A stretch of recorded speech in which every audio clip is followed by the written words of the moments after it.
Austria, great interest surrounds this car, the Citroen Xantia.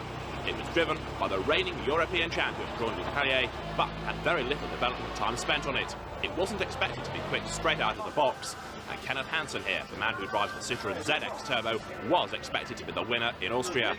He'd finished second to Pailler in the championship in 1993 and was aiming to go one better in 94. Up against the nimble ZX Turbo were cars from Ford, among others. Martin Schanche, the driver of the Ford Escort RS 2000, and after a lousy 1993, he was keen for an upturn in fortunes, while Per Eklund had switched away from the Subaru legacy to this bi-turbo Subaru Impreza, which was bound to be quick. Yeah, it's an Impreza. It's a lot of things is the same like the legacy, but it's a smaller car, and we have put a twin turbo on it. So it's the first time on this meeting to we try it. So maybe we have much more to learn, but it's working very well up to now. So you have had no time to test it? No, first test was yesterday here on the time practice, and I was quickest there, so it was not too bad. I have to confess that it seems that we have built the car worse than it was when the season finished. It was reliable and good, and now we have all sorts of troubles. So we probably have to go home and build it back to the stage we had in the autumn. You had lots of problems on the testing yesterday. Yes, water pump seals and a lot of small niggly things, and fuses and petrol pumps, and it's, you know, it's, well, a car contains of so many bits and pieces, so. In Division 1, reigning champion Ludvig Hunsbedt was back with his Ford Escort RS Cosworth to try and defend his title. Up against him were Nissan Sunnies, this one in the hands of Eivind Opland, and Division 1 was bound to be close. There were new drivers and new manufacturers as well. In were Toyota, with two cars, one for Bohlin and the second to be driven by former cross-country ski champion Gunde Svan. His first full season of motorsport, and he was looking forward to it. Only that you can compare is the moment with the racing, and it's the same when it's the competition starts. It's almost the same feeling, and when before the starting line, and so it's almost the same. But now we have cars, and last one you have skis, so it's a little bit different, of course. What do you think about the Rallycross so far? Yeah, it's a lot of testing to do with the cars. Now is the Toyotas is brand new, both cars, and so exactly the same transmission, everything is same, and we don't have tried it before, so it's a little bit of new experience also for us to get the cars so fast as possible. And Kenneth Hansen was back with a new, improved Citroen. I have built a new car for this year. After 1 year in this Division 2 class, we saw that we had a lot of changes to do. With the routine we got from the first year, we could put that in a new car, and that's we have done now. Jean-Luc Pailler, though, had a bad start to the season. The Xantia did need more development, and he failed to make it into the all-important A final. The action starts, though, with the Division 1 A final. The lights go green, and a very good start by the Valvoline liveried car, that of Ludvig Hunsbedt, but there's contact already there. The white Cosworth behind him, that of the German driver, Bernd Leinemann, making contact with the Toyota, right up alongside him, of Bohlin. Heading their way through that very tight little chicane. It's Peter Kramer moving through to third place with the Sapphire, and there are the Toyotas. Bohlin and Gunde Svan fighting over the tarmac, and running very wide there is Svan. He drifts out wide, he now slips to the back of the pack. Ludvig Hunsbedt there in the lead. Rallycross circuits taking in a mixture of both tarmac and loose surfaces. There is Gunde Svan, the former cross-country skier, learning about Rallycross the hard way. Already the car looking rather second-hand. He's right at the back of the field, and Hunsbedt leads. He makes his way now across the loose and back onto the tarmac. Totally upsetting the handling of the balance of the car. These changes in surface. He's leading, and Svan is going off, heading towards us. Lots of understeer, just about gets away with it and carries on, but Svan now dropping further and further away from the rest of the field. Up front is Hunsbedt. It's Bernd Leinemann there in second place, and a bit of a gap opening between the top two and third and fourth. Peter Kramer is in third place at the moment, and there is Gunde Svan in trouble. The Toyota crawling round, he's got a puncture, so Svan really in difficulties now. Ludvig Hunsbedt continues to lead this race. Bernd Leinemann chasing after him in second place, but seemingly unable to find a way up on the terms with him, and Kramer there, having been assaulted earlier on by Bohlin, now looking as though he may well share the rear balance on the Sapphire Cosworth. The true trailing Sierra in third, Bohlin diving up behind me in fourth, and Kramer's got a wheel coming off them. The car understeers its way and slides into the corner. It rather looks as though the front left wheel there was trying to part company with the rest of the car. So Kramer is in real trouble now. Leinemann in second place, and there is Kramer. Fighting for control, trying to maintain four wheels on the car. He makes contact now with Christoph Bohlin, and now slithers his way to the side of the circuit. A bad start to the season for the Dutchman, Peter Kramer. His race is run. Norway leads Germany, leads Sweden. British interest in Division 1 surrounds Rickard Hutton, although he's not here in Austria, saving money because it's a very expensive championship to do with all the travelling involved. Plus, Hutton needs a new engine when he does make his debut in the series this year, and as the checkered flag goes out, Hunsbedt wins the A final and takes an immediate lead in the championship. Bernd Leinemann finishes in second place with Christoph Bohlin in third. Novacek, Svan and Kramer complete the top six. The Division 2 A final is about to get underway.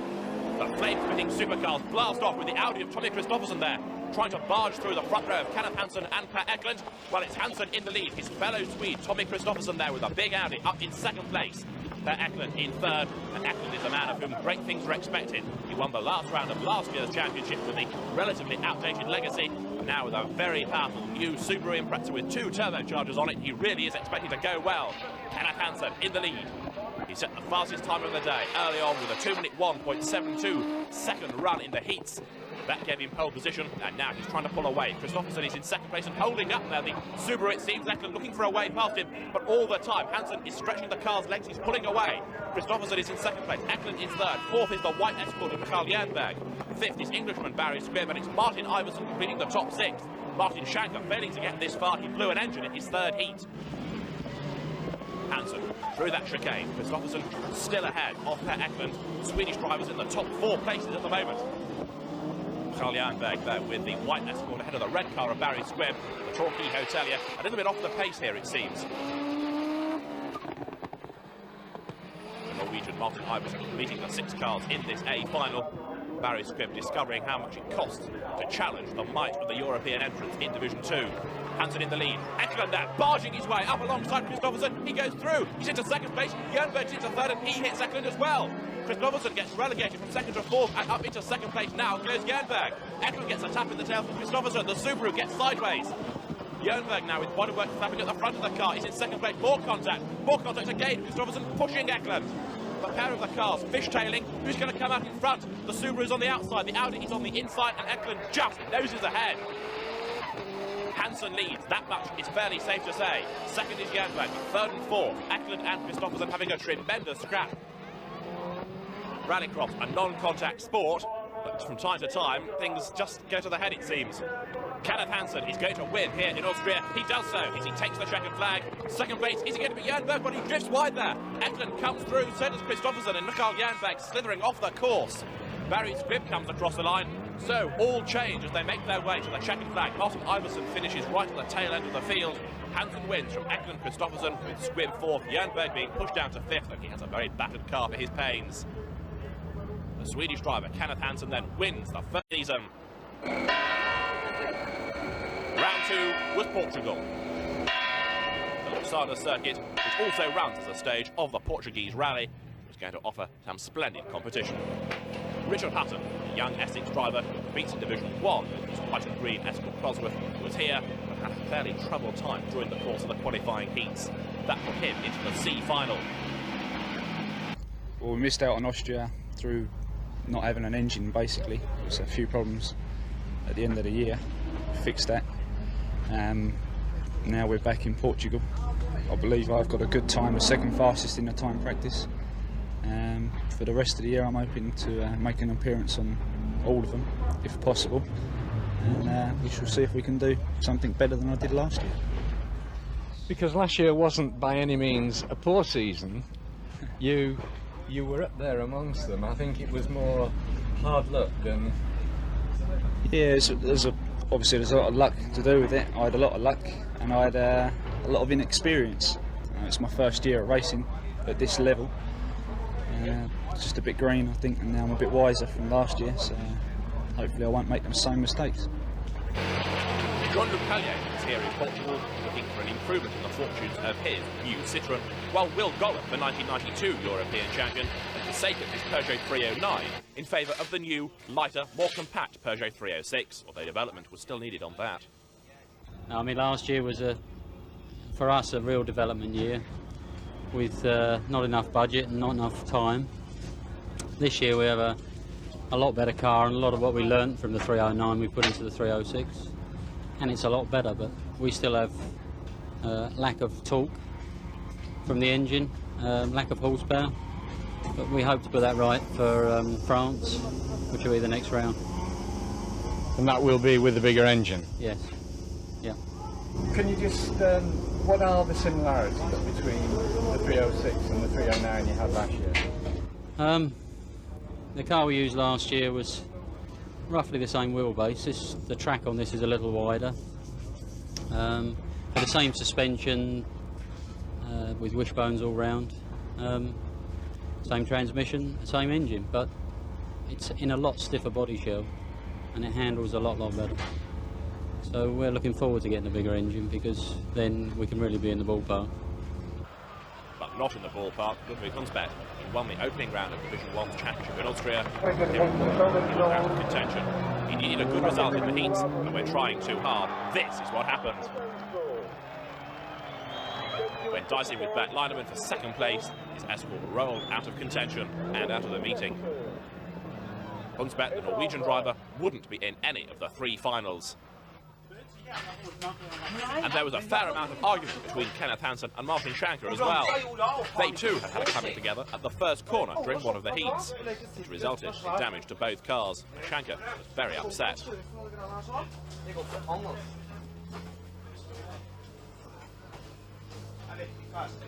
Just 2 rounds into the championship, already the pressure was beginning to tell. This is what happened. Hansen's red Citroen on the outside, Schanche going for a gap on the inside. Inevitably, they met in the middle, and Schanche came off worst. Somehow, Eklund's white Subaru manages to avoid the Escort, but Schanche's accident is still continuing. With the RS2000 upside down, Schanche was out of the race, very nearly out of the finals. It's difficult to say. I think that nobody's innocent, definitely not myself. I was braking late, but I was in control of the braking area, and then Kenneth looked over, hesitated and cut across. So we had a touch, but not very hard. I was up on 2 wheels and later on the roof, all in slow motion, lucky enough. But it doesn't seem to me that the organisers has learned anything from last weekend. Yesterday we had a driver's briefing, and we all said we don't want a new system, we don't want to drive 4 A finals and beginning with the fastest cars. We need to shoot ourselves in, get the competition into our blood, but they don't want to listen. You're on the pace, but to get that little bit extra, you've got to spend that much more money, and money's not available to do it. So I'll do the best that I can with what I've got, and to be fair, it's like in Austria. If I finished 4th in Austria, and I'm over the moon, because when I consider what I've got and what budget I've got compared to the others, you're always going to be the underdog. The second round of the European Rallycross Championship was in Portugal, where the Englishman Rickard Hutton was lucky to scrape through into the C final. In order for him to get into the A final, he had to win the C and the B final races. He took 1 step towards that by winning the C final quite easily. He now had a real fight on his hands. Hutton rose to the challenge. He made a good start and was soon working his way through the field, despite having to start right at the back of the field. He was helped in part by the tyre squealing contact at the first corner, Jacques Franssen's Subaru being spun out, with telltale damage at the front of Hutton's Escort. He was surprised where the push came from. Before long, he was battling with Mr. Bohlin's Toyota. More contact, and Bohlin would slip right down to 6th base. Hutton battled his way through into the lead. The Toyota ran wide, the gap was left open, and Hutton, having won the C final, now looked as though he could win the B final after all. Back in 1983, Ole Andersen, driving an Audi Quattro, became the first man to win the C, the B and the A finals, a record that has remained intact ever since. But in 1994, that record was about to be matched. Hutton won the B final. He would go through into the A final, as in the background, Mr. Bohlin's Toyota fell off at the last corner. The Portuguese crowd were now becoming very receptive to Hutton's efforts. He had one more race to go. It was the Division 1A final, the all-important race of the weekend. He had nothing to lose. He proved his point. Before long, he won in second place. The only car ahead of him now was the similar Escort Cosworth of Jos Kuipers, and as the conditions turned foul and the circuit got more and more slippery, Hutton was able to close on the Dutchman. Swinging through the hairpin, Hutton came out with a quicker exit speed, and as Kuipers scrambled for grip, Hutton found himself on the inside and moved through into the lead.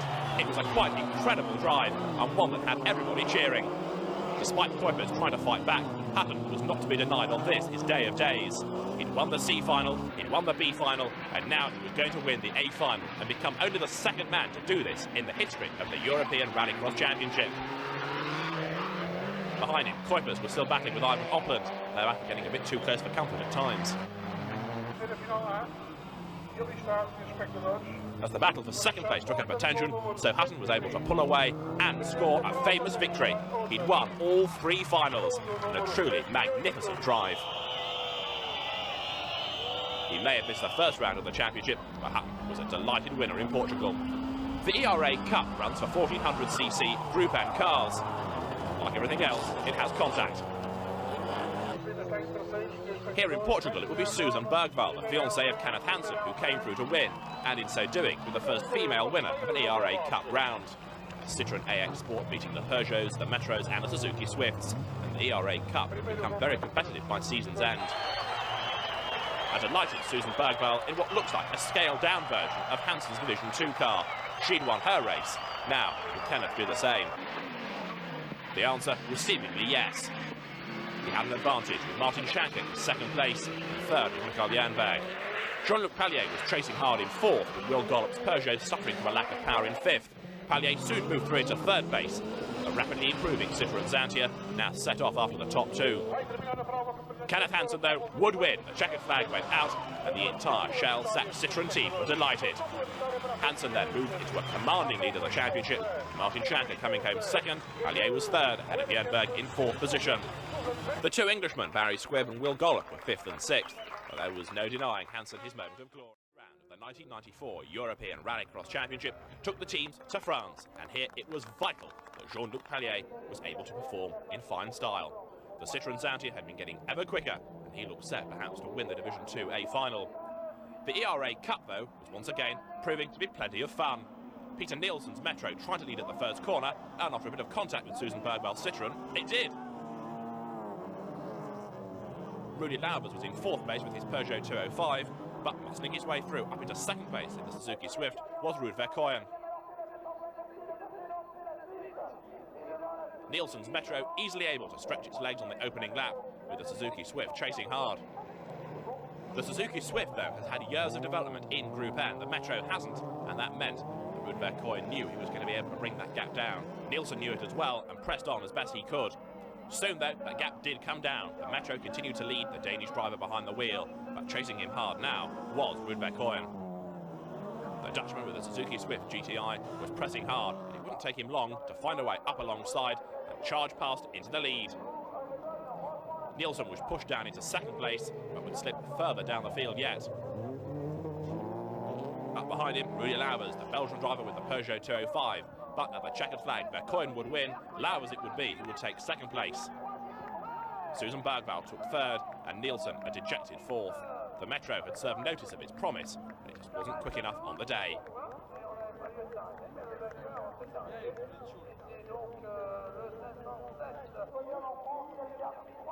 Division 1 and Division 2 had, as ever, proved to be very exciting.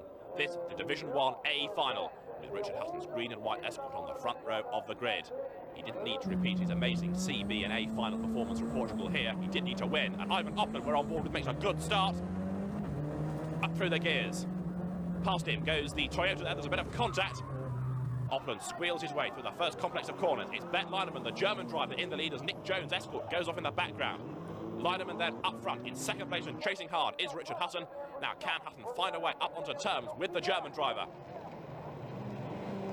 Leinemann yet to win in the series this year, but he has been very consistent, and they're a tap in the tail of the Toyota. Eivind Opland leaving his braking desperately late and making contact there with Gunde Svan's Toyota. He's still in third place. Opland is in fourth and on board now with Opland. Runner-up in Division 1 last year. The Nissan Sunny, still a quick car, but it certainly seems this year as though it's relatively underpowered and outpaced compared to the Ford Escort, which really is being able to rule the route in Division 1. Opland there, throwing the car around, tucked right up behind Gunde Svan. Opland, a man who started his rallycrossing career in a Volvo, so he's certainly gone from one extreme to the other. The big Volvo dispensed with, now using the very small Nissan, and Hutton has closed right up onto the tail of the German driver Bernd Leinemann as they drop down the hill. Hutton right up behind him, looking for a tighter exit there from the right-hander. He's on the loose, he's now back on the tarmac. Still Leinemann leads, and Hutton now falling away in second place. Third and fourth remain in the order of Svan ahead of Opland, as there Hutton uses the curb on the inside of the road. Right up behind Eivind Opland now is Jacques, and past him he goes. Opland's got a problem. He's able to recover, up again he goes, but he's lost a place, and that's going to be very difficult now to take back again. Bernd Leinemann certainly extending his advantage over Hutton at the front of the field. Now Gunde Svan is the man in third place with the Toyota, and it rather looks as though the former skiing champion is closing on Englishman Hutton. Up though to the checkered flag, Bernd Leinemann wins for the first time this season. He wins in France, with Rickard Hutton being second. Third is Svan, fourth Jacques, and Eivind Opland makes it home in fifth position. A good, entertaining race, but a very good race indeed for Bernd Leinemann. He now leads the championship with Gunde Svan an amazing second. Richard Hutton third ahead of Ludvig Hunsbedt, with Jos Kuipers and Peter Kramer completing the top six 3 rounds in. So the consistent German, Bernd Leinemann, wins for the first time in 1994. Surely it won't be his only win. So from the Division 1 cars, we move on to Division 2, and the French crowd all be rooting for Jean-Luc Pailler. The Citroen Xantia is on the second row of the grid. It's been getting quicker, race by race. Can he win here on his own home ground? The front row is Kenneth Hansen and Martin Schanche. The lights are about to go from red to green, and the Division 2 A final will be blast off. The engine notes rise, the Citroen and the Escort get away well, but look at the Xantia go from the second row. Pailler absolutely flies through into the lead. There's contact between Hansen and Schanche, both of them bouncing across the road, and Hansen spins. Hansen spins off. Maybe he was pushed there by Schanche, but certainly the two met in the middle, and it's Hansen, the championship leader, who has come off worse. Jean-Luc Pailler, the reigning European Rallycross champion with the new total-back Citroen Xantia, is absolutely flying. Martin Schanche is in second place, third is Barry Squibb, fourth and fifth Tommy Christopherson and Per Eklund, and Kenneth Hansen rejoins a subdued and very dejected sixth. Pailler on the limit as he throws the car out of the hairpin. Martin Schanche chasing after him in second place with a Ford Escort RS 2000. It rather looks now as though Schanche is just too far back to do anything about the Citroen. Barry Squibb is third, and Squibb not letting Schanche get away, or is he? Squibb slows, he's got a problem. Squibb has got a problem. He's now got Eklund and Hansen right behind him. He's got a puncture. That's the problem, it seems. Barry Squibb in trouble. Past him goes Eklund, and now Kenneth Hansen is right up behind the Torquay hotelier. He's shredding bodywork from that front balance. Kenneth Hansen, Citroen ZX, right up behind Squibb. But Jean-Luc Pailler is all on his own. He touches the curb as he goes through this tight little chicane at the start of the lap. Martin Schanche chasing after him. The Escort RS 2000 showing a better turn of speed this year, and also greater reliability in Schanche's hands. And Mr. Rallycross, multiple European champion, is on the limit, chasing after the Frenchman. The gap's coming down, but catching is one thing here in the French circuit. Passing is quite another.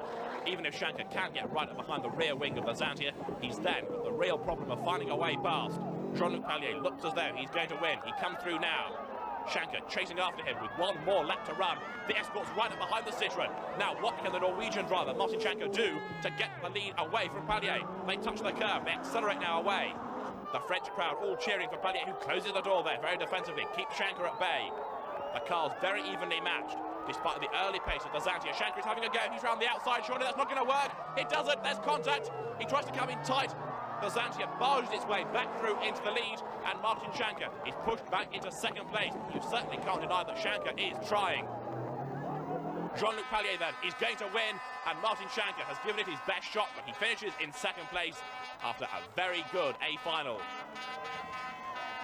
Citroens continue to dominate Division 2, and it's Kenneth Hansen, despite finishing well down here, who leads the championship with Eklund second, Pailler third, Squibb, Schanche and Tommy Christopherson round out the top six at the moment.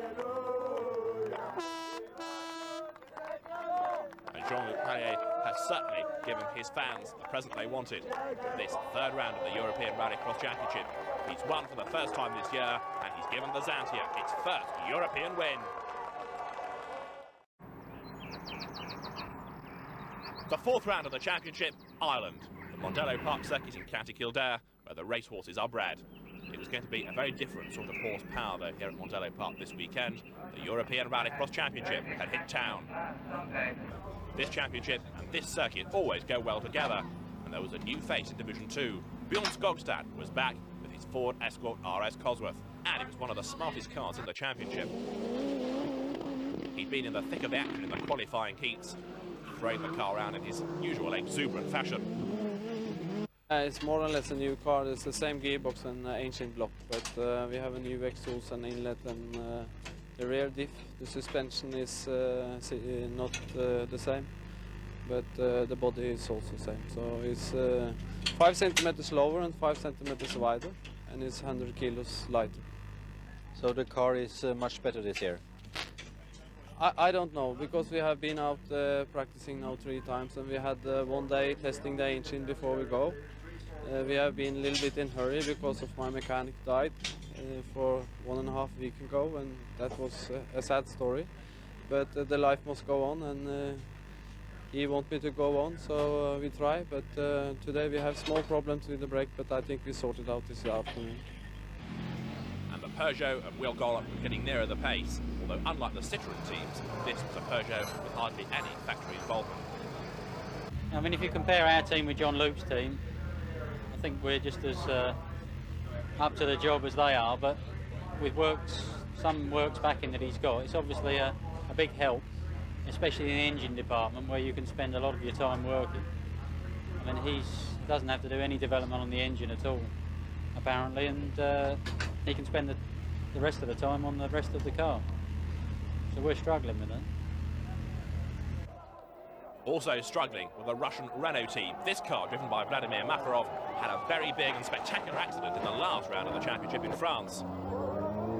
The Renault 21 Turbo was left absolutely shattered, and with only a week between the French and Irish rounds, it left the Russian crew rushing to prepare the car.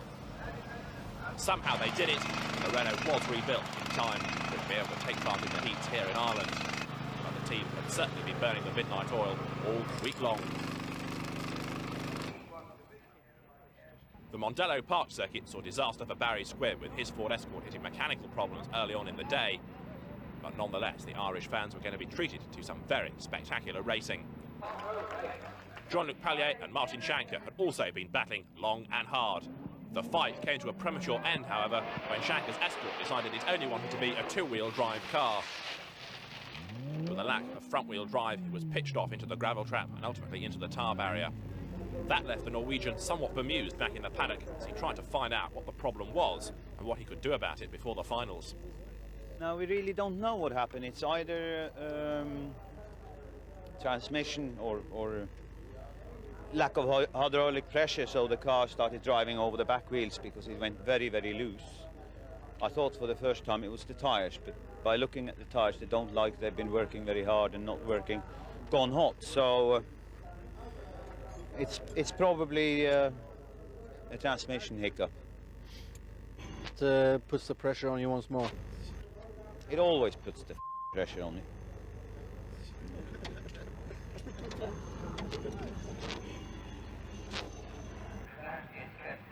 The first of the finals was going to be that, the ERA Cup. It had already had 3 rounds and 3 different winners. It became 4 out of 4 here in Ireland as local driver Sassel Happy with a Suzuki Swift ran away from the rest of the field. Susan Bergvall, the Portuguese winner, was chasing hard, but her little Citroen was unable to keep up with a very well-developed car driven by a man who knew the circuit like the back of his hand. Sassel Happy then won the ERA Cup, with second place going to Bergvall ahead of Pavel Novotny, Rudy Lavers, Manfred Beck, and another Irish driver, Kevin Sherry, completing the top 6 drivers. Staying with Group N cars, it's now time for the Division 1 A final. The lights go green. Rickard Hutton and Bernd Leinemann from the front row of the grid get away well, or do they? Because now Leinemann seems to slip back through the field. Round the outside there goes the Czech driver, Pavel, Koutny, and he leads as they turn through the corner. He drifts wide though. Somewhere in all that dust is the white Escort, and it's Rickard Hutton who leads. Hutton comes out in front with Koutny running even wider as they get to the hairpin. Yellow flags out, somebody has gone off in the background. Well, only 2 cars come through, now that becomes 3 with Bernd Leinemann in 3rd place. Let's try and work out who it is that's gone off. I think it's Peter Kramer with the Ford Sapphire. The Dutchman having a very poor season. At every race the car gets damaged. It's happened again here in Ireland, but Rickard Hutton is chasing on. Eivind Opland in 2nd place. Yellow flags being waved, and now red flags come out. The race is being stopped with Kramer's car in a very awkward position. A 4-car rerun, the lights go green, Hutton gets away well, and so this time does Leinemann. Unlike the first start, he doesn't go backwards down through the field, he leads as they get to the first corner. So that rerun really has played into the hands of the German driver. Hutton it is in 2nd place, Opland there in 3rd. Now what can Rickard Hutton do about the championship leader, Bernd Leinemann? At the moment, nothing. The gap's opening up, and Hutton has got his mirrors full of the yellow Nissan of the Norwegian driver, Eivind Opland. Helmut Holfeld with his Escort completing the 4 cars in the race, and he is trying to find a way up to the terms with Opland now. Hutton is closing on Leinemann. The German driver leads the Englishman, who leads the Norwegian, who leads the Irishman.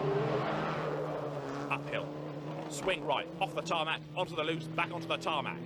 Now Hutton closing all the time to Bernd Leinemann. He's having a go on the inside as they get to the hairpin, but Leinemann is not going to give way. He stays alongside there as they come through the second part of that little complex.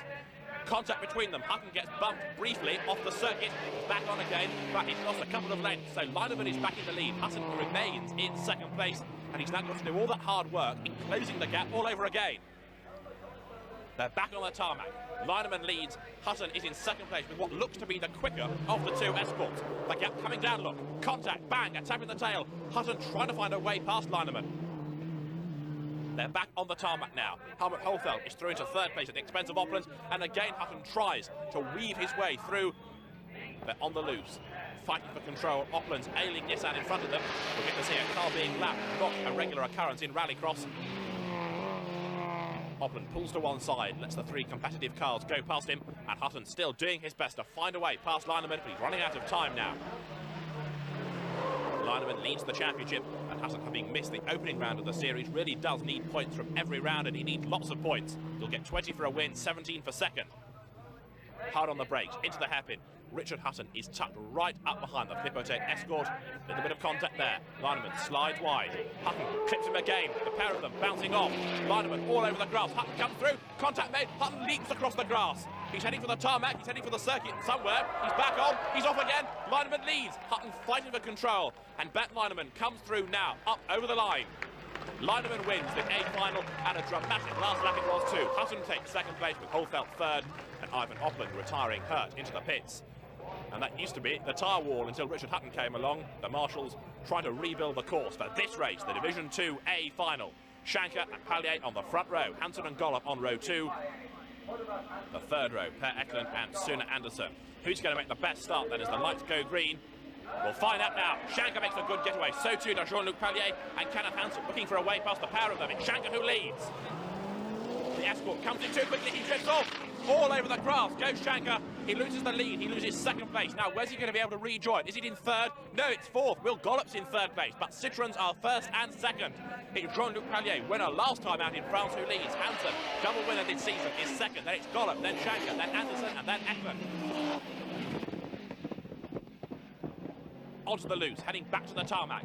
There in the lead is Jean-Luc Pailler with chasing after him Kenneth Hansen. Martin Schanche runs a little bit wide there, just gets the curve on the outside of the circuit, but Will Gollop, the 1992 European champion, is staying ahead on multiple champion Martin Schanche. Sune Andersen, the man who won the B final, down in 6th place, but we are looking at Jean-Luc Pailler. He won in France, but then didn't have any opposition at all from Kenneth Hansen, who was taken out of the first corner and fell right down the order. Well, here Hansen has a healthy car, hanging right up behind the Xantia of Frenchman Jean-Luc Pailler. Martin Schanche trying to stay in touch with Will Gollop, but here is the battle of the Citroens. The Xantia seems to have the edge at the moment over the Xanax Turbo, as Schanche there looks for a way through to 3rd place, side by side with Gollop. Gollop drifts very wide indeed, possibly a bit of a brush between the two, but Schanche doing his best to get into 3rd place, and Hansen is all over the back of Pailler. The turbo's whistling, stamp on the brakes now. Through that very tight right-hander on the loose. Now back onto the tarmac. Jean-Luc Pailler is still clear of Hansen. Schanche, the new 3rd place man. Gollop is down in 4th. It's Eklund in 5th, and Sune Andersen in 6th place. Schanche then in third. The two Citroens battling side by side almost there as they went down the straight. I think Schanche is a bit too far back from them to challenge for the lead, but Kenneth Hansen is putting the race leader Jean-Luc Pailler under great pressure now. Back on the tarmac. There's Martin Schanche in third place. Incredible car control that Schanche has, and he needs it now. He's on the absolute limit, trying to close on the Citroens. It's too late though. Jean-Luc Pailler wins the A final in Ireland. Kenneth Hansen takes second place. Third goes to Martin Schanche, with Will Gollop, Per Eklund and Sune Andersen completing the top six. 94 European Rallycross Championship brought the teams to England, the first time since 1992. Also for the first time, Croft was to be the venue. It had held the Internations Cup in the past, but never a round of the European Championship. The first of the finals then gets underway, and a good start by John Haffey there from pole position to lead as they get to the first corner. But Peter Nielsen with a Metro trying to brave it out on the outside as they head right their way down then into the first right-hander. Nielsen on the outside, he's trying to find a way round Ludvig Hunsbedt with a Suzuki Swift. Verkoyen drifting wide, there's contact between them. Nielsen off, Nielsen into the tyres. A very crumpled Metro. Peter Nielsen then has to do a three-point turn and rejoin. He's able to do so. The Metro is a bit damaged. The tyre wall certainly lost that round. And the Dane, Peter Nielsen, able now to try and find his way back into the race. John Haffey then dominating things up front. The battle raging on for second place. Ludvig Hunsbedt trying now to find a way up on the terms with Manfred Beck. There in the little Citroen is Vlastimil Barcek, the Czech Republic driver, and he in turn is chasing on after Ian Brooks, one of the few British drivers to compete in the ERA Cup. Here's another of them, it's John Haffey, and he's leading. Manfred Beck in second place, Ludvig Hunsbedt third, fourth, Rudy Lauvers there with the Peugeot 205. Lauvers then doing his best to try and close on the Suzuki just up ahead of him. It's a reasonably wide line now as he's on the tarmac, hard on the brakes, throws the car into the right-hander, trouble behind him, whoops, over there goes Pavel Novotny. The Citroen upends itself. It comes to a halt, up against the tyre barrier, upside down. Peter Nielsen at last makes up a place. Novotny is certainly going to be out of the race. And the race, in fact, is being stopped as well, with that car upended in the middle of the road. The restarted race saw John Haffey continue his winning ways, with Ian Brooks making it a British 1-2. His Citroen up into second place. Peter Nielsen took third ahead of Manfred Beck, with Ludvig Hunsbedt in fifth. On now then to the Division 1A final. Plenty of British interest here. Away they go, Nick Jones and Rickard Hutton, the two Brits on the front row of the grid, but it's Ludvig Hunsbedt there who rockets through to the second row of the grid. Is he going to get the lead? No. Will he get second? No. Hutton tries to force his way through on the inside. Hunsbedt on the outside. Tire smoke there. They lock up, going into the corner. Hunsbedt up onto two wheels. Tony Bardy's Nissan comes through to third place. There's contact. Bardy pushes Hutton off. He hits Hunsbedt. Hunsbedt goes off as well. Leaps his way all over the curve, all over the grass. Manages to avoid Bardy. Through goes Gunde Svan. Well, Rickard Hutton has come off worst of all that. He's right at the back of the field. And it's Nick Jones with a very comfortable lead. The STP-backed Escort, STP familiar in Rallycross with their sponsorship of John Welch in the past, leads at the moment. So, Jones, Welshman up front. Tony Bardy with the Nissan is in second place, a British 1-2. Ludvig Hunsbedt is third, Leinemann is fourth, Svan fifth, and Hutton down in sixth. And then you can see the battered front of Bardy's Nissan after he made contact with Orland Sundbury on that opening lap. Bardy, a man who's dabbled in circuit racing in the past, the Metro Turbo Challenge, back now in his more popular home of Rallycross. He's in second place, and he's going very well. Nick Jones, though, up front, looking as though he's going to be fairly secure to take his first win, and he does take his first win in the European Rallycross Championship, with Bardy coming home in second place. Third goes to Ludvig Hunsbedt, fourth to Leinemann, ahead of Svan, and Rickard Hutton classified in sixth place. A delighted Nick Jones then makes it two British winners in the two finals so far. So can Will Gollop make it 3 out of 3 for Britain? We'll see. Schanche and Hansen the front row. Pailler and Gollop row 2. The third row of Per Eklund and Bjorn Skogstad, who won the B final. We're on board with Eklund. The engine notes rise. The red lights are on. They'll go to green any second now, and then everyone will be underway. A tremendous start by Pailler. He absolutely blasts his way through. Jean-Luc Pailler rockets through into the lead. A brilliant start, that. Martin Schanche behind him. Kenneth Hansen in third place. Now Schanche going for a gap on the inside. There's contact. They're on two wheels and over goes Pailler. The Citroen rolls into the tar barrier. Bang, in he goes. Jean-Luc Pailler is upside down. He is out of the race. And Martin Schanche, I'm afraid, was mainly responsible for all of that. Another final to be stopped. The red flags being waved. Jean-Luc Pailler is okay, he's out of the car, but look in replay from Eklund Subaru, and what a brilliant start the Frenchman made. Absolutely amazing getaway. The Citroen Xantia in the lead, Schanche, Hansen, Gollop, the order behind him. Schanche goes for a gap on the inside, the gap closes, the pair of them make very solid contact, the impact enough to put Schanche up onto two wheels. Eklund goes past him, but it's all in vain. The red flags come out, the race is being stopped. In replay again from the outside, Pailler, despite that lightning getaway from the second row of the grid, has been caught by Schanche. They get to the right-hander, Schanche sees the gap, he goes for it, the gap closes, he still goes for it, and contact is inevitable. Jean-Luc Pailler's world turns upside down. As if that wasn't bad enough, he then makes very solid contact with the tyre wall. The Citroen then out of the rerun, but Martin Schanche very much in it. And Pailler cross, but unhurt. The Citroen will have to do battle another day. The lights go green then. Kenneth Hansen makes a good getaway, so too does Schanche, but it's Hansen who is going to lead. Now let's hope we don't have another repeat of the Escort Citroen battle of part one. Well, there's contact between them, but thankfully Hansen's car doesn't roll. He's right up behind Schanche as they now turn their way through the right-hander. We're on board with Eklund fighting away behind the wheel. Yet again, Martin Schanche makes a very forceful start. He's in the lead, and Per Eklund is in all the dust, being kicked up by Will Gollop's Peugeot. Schanche from Hansen, first and second. Can then the white and blue Ford Escort RS2000 maintain that advantage over Hansen? Schanche, the Norwegian driver, who's also raced in the Group C2 World Sports Car Championship in the past, is ahead of the former Division 1 champion Kenneth Hansen. On the tarmac, Martin Schanche trying to pull clear of the Citroen. Unlike the heats, times are of no importance whatsoever. All that matters is that you keep the lead, and Schanche intends to do that. He's had years of practice of making Escort very wide. That's all going to stand him in good stead now. Hansen snapping at his heels, the cars sliding their way out of the chicane. Heading now onto the loose, Martin Schanche coming towards us up front. In second place is Kenneth Hansen. Virtually no gap between the two. Hansen there looking for a way through on the inside, but the door is closed by Martin Schanche. Martin Schanche is going to win, it seems, not just here at Croft, but also win for the first time this season. He does so as out goes the checkered flag, and Martin Schanche, having set the fastest time of the day, also wins the A final. Kenneth Hansen finishes second, Will Gollop finishes in third in the Peugeot. Eklund, Skogstad, Jean-Luc Pailler complete the top 6 cars, made it to the A final, but Martin Schanche is understandably elated. Well, Martin, congratulations. Thanks a lot. It was on time, you know, we were fastest today also, but unlucky enough this jump start system didn't work, so I was, you know, jumped twice, but in the end I came out top. That's what matters. What happened in the second corner, really?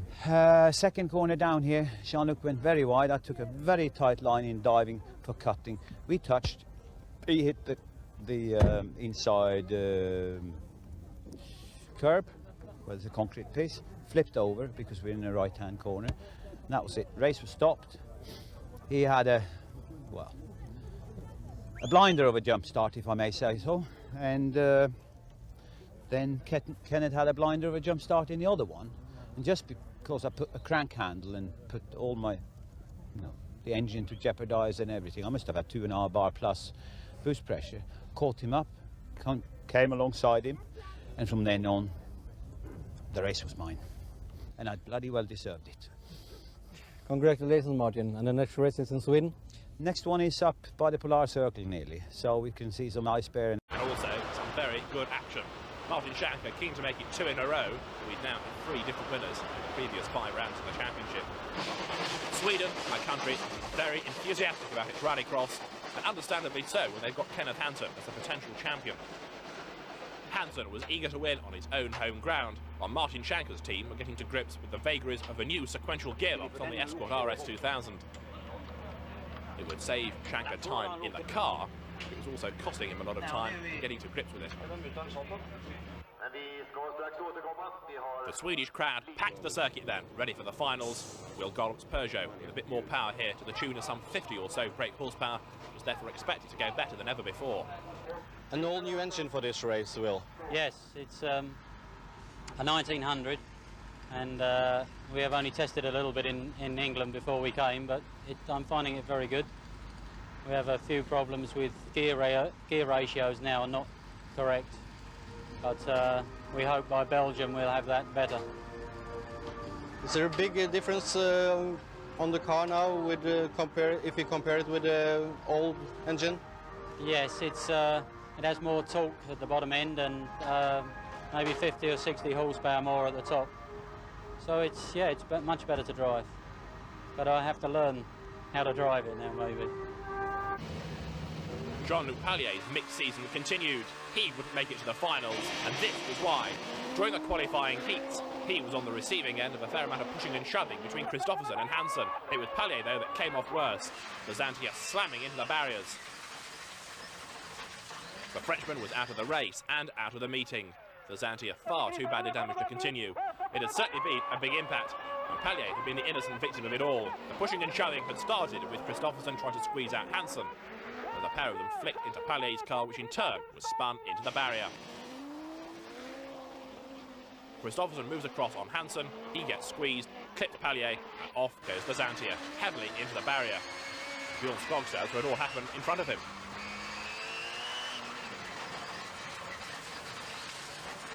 That took a fair amount of pressure off Hansen for the rest of the meeting, and Kristoffersen was a very angry man, his Audi ending up in the gravel trap, but Jean-Luc Pailler was livid. With the wheel being ripped off the car, the Xantia had suffered a great deal of damage. It was out of the meeting, and it also now left Paillier's team with a lot of work to do, with only a week before the next round in Finland. The Division 1 A final then gets underway. A good start by Ludvig Hunsbedt and Rickard Hutton there, slipping down to the back of the field. Bernd Leinemann on the outside, Hunsbedt on the inside. The white escort of Leinemann is going to have to give way, and it does have to give way. Hunsbedt goes through into the lead. Eivind Opland chasing after them both with the Nissan, but he loses a place there. Round on the outside goes the Toyota. Christoph Bohlin moving through. Hunsbedt there in the lead. In second place is Bernd Leinemann. The circuit getting very slippy now. Bohlin and Opland drifting out wide. You can see the drivers all fighting for control there, despite having the relative luxury of four-wheel drive. A locked wheel there from Hunsbedt. Leinemann in second place. The gap opening up between the top two and the new third baseman, Rickard Hutton. Accelerating their way on the tarmac over the line. Now, can Ludvig Hunsbedt manage to fend off Leinemann to the checkered flag? He's having a very good go at it at the moment. Leinemann there in second place. Hunsbedt brakes, sets the car up on the loose, making control very difficult. And as the rain now starts to increase, life is becoming more and more awkward for the drivers. Lots of understeer. Look at that. Hunsbedt scrabbling for grip as he goes up the hill. He loses the lead to Leinemann. He's fighting for control. There's contact made between the two. Leinemann gets knocked sideways. He should be able to recover. He does recover. So too does Hunsbedt. Rickard Hutton there had to back off and brake to avoid what could have been a bigger accident than it was ahead of him. So Hutton is still in third and has dropped back a little bit as a result. You can see there two very badly damaged cars though. Hunsbedt over the curb, more understeer, onto the curb on the outside of the road. Off again, back on, more contact, he hits Leinemann, Hunsbedt gets sideways, he goes off.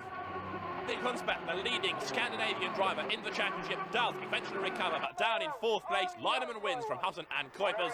But in the championship, Leinemann still leads. Hutton is down in second place. Svan, Hunsbedt, Kuipers and Jones complete the top six.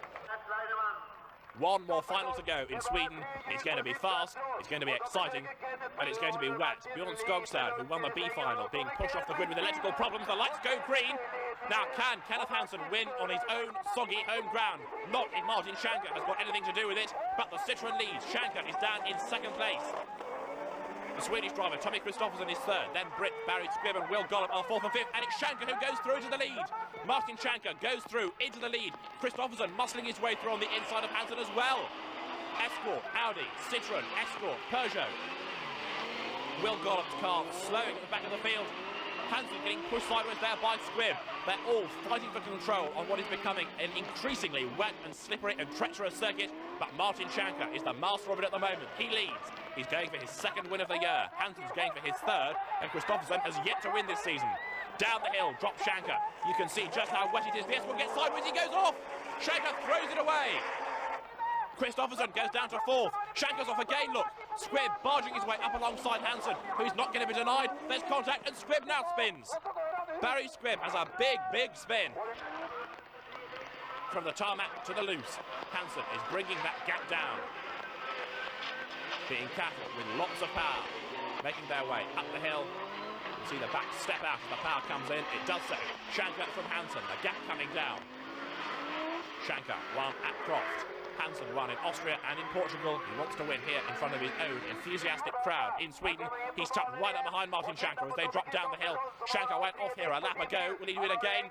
No, but he leaves the door open. Hansen's alongside. Hansen's through. Schanche's sorting out a big moment there. Look, the car very sideways indeed. But in the lead is Kenneth Hansen, and Martin Schanche is down in second place.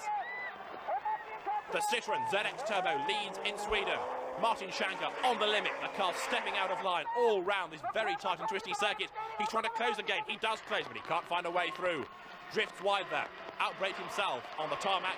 He's now on the loose, back onto the tarmac. Hansen from Schanche. It's Kristoffersen in third place, but Martin Schanche is now slipping more and more away from the tail of Hansen. The four-wheel drive traction snatches in there, powers Kenneth Hansen out of the tight uphill hairpin. Martin Schanche in second and falling back. Down they come, Schanche's off, look! Schanche's gone off! He must have some sort of a problem. Kenneth Hansen has no problems. He wins the race with Bardy Squibb second ahead of Kristoffersen, Gollop and then Schanche. And in the championship, the Swede leads the Norwegian. Gollop is third ahead of Pailler with Eklund fifth and Bardy Squibb sixth after 6 rounds of the European Rallycross Championship. The European Rallycross Championship continues. Round 7, Finland. The 6th round of the series had been in Sweden. It had seen victory for Kenneth Hansen. It increased the lead in the championship, but it had also seen a tremendous accident.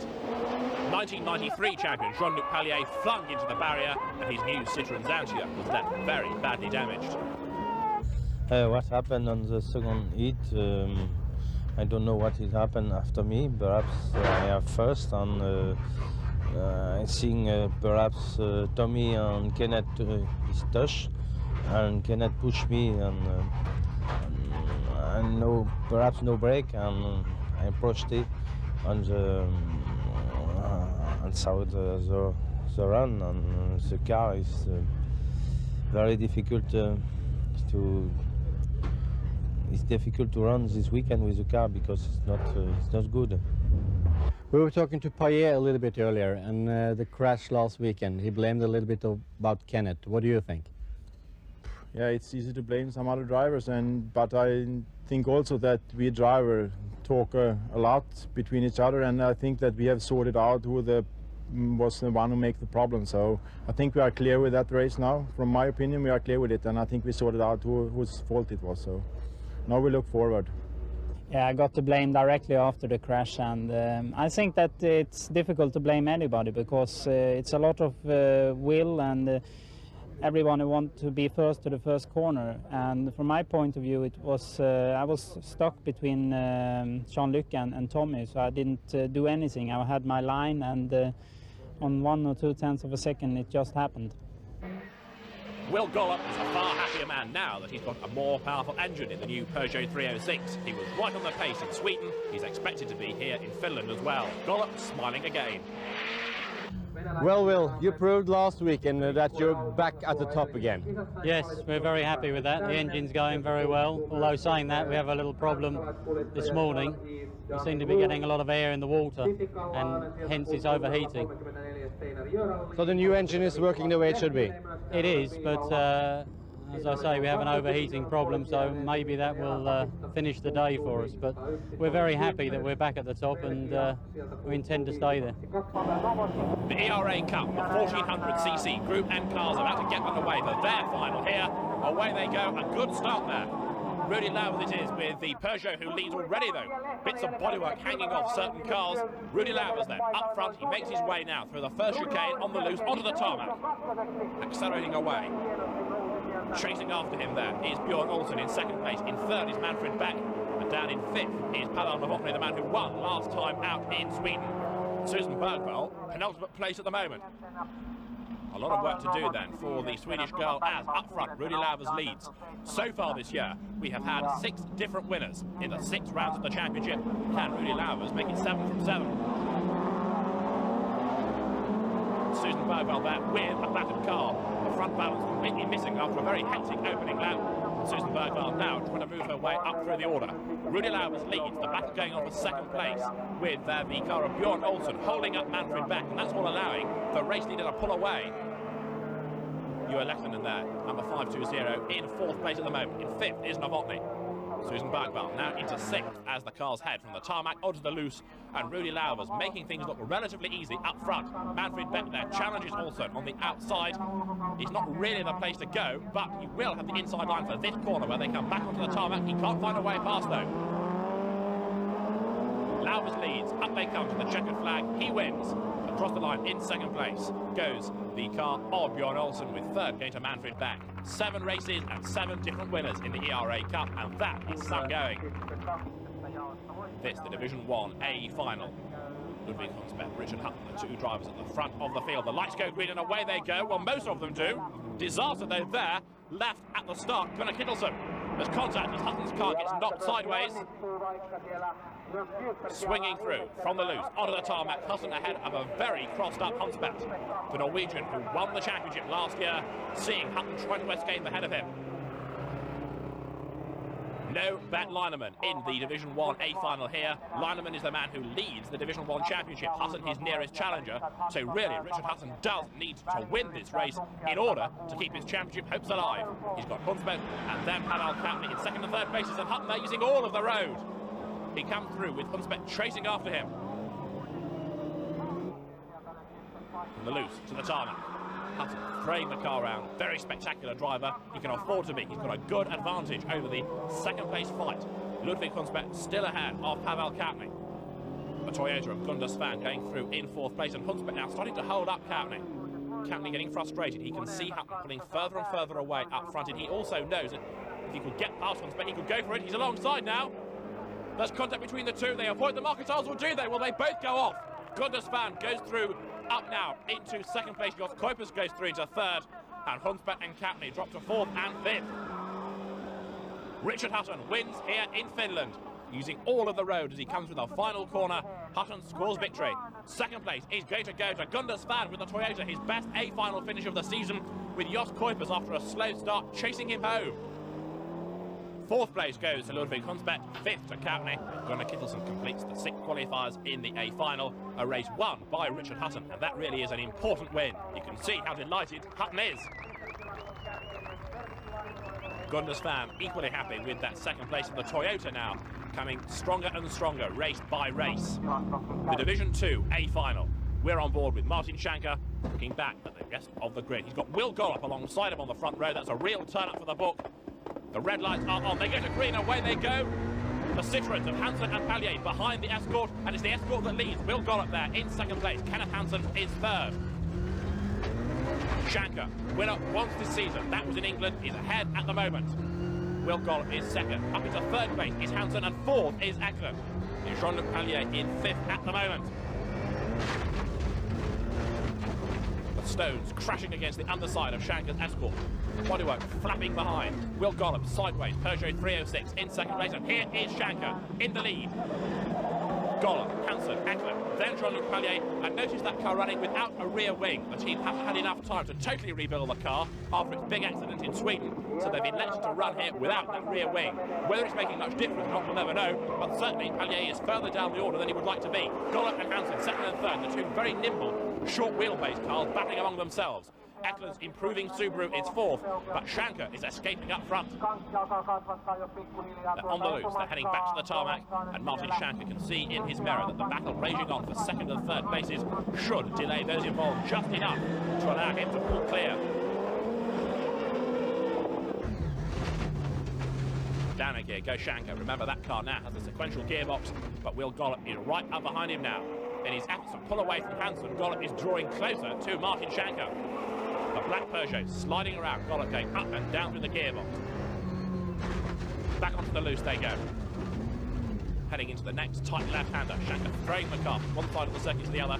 Very little time on the lap, will the car be pointing in the right direction without going sideways.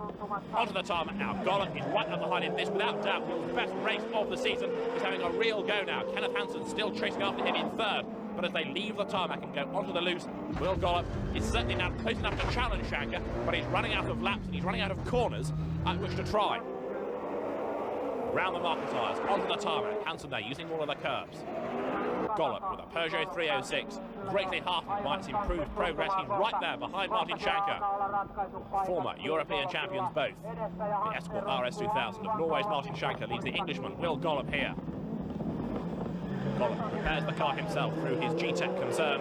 Comes now onto the tarmac. Accelerating away. He runs wide there. He runs wide off the circuit. Kenneth Hansen closes up to him. There's contact. There's contact in the background. Kenneth Hansen hits Will Gollop. You can see the damage up there to the front right corner of Kenneth Hansen's Citroen.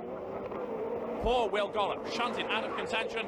Now, has he been able to rejoin? There is Schanche, there is Hansen, and there is Gollop. He's out of the race, and the car has been hit from behind. It's then been pushed into the tyres, so a lot of damage done to the 306.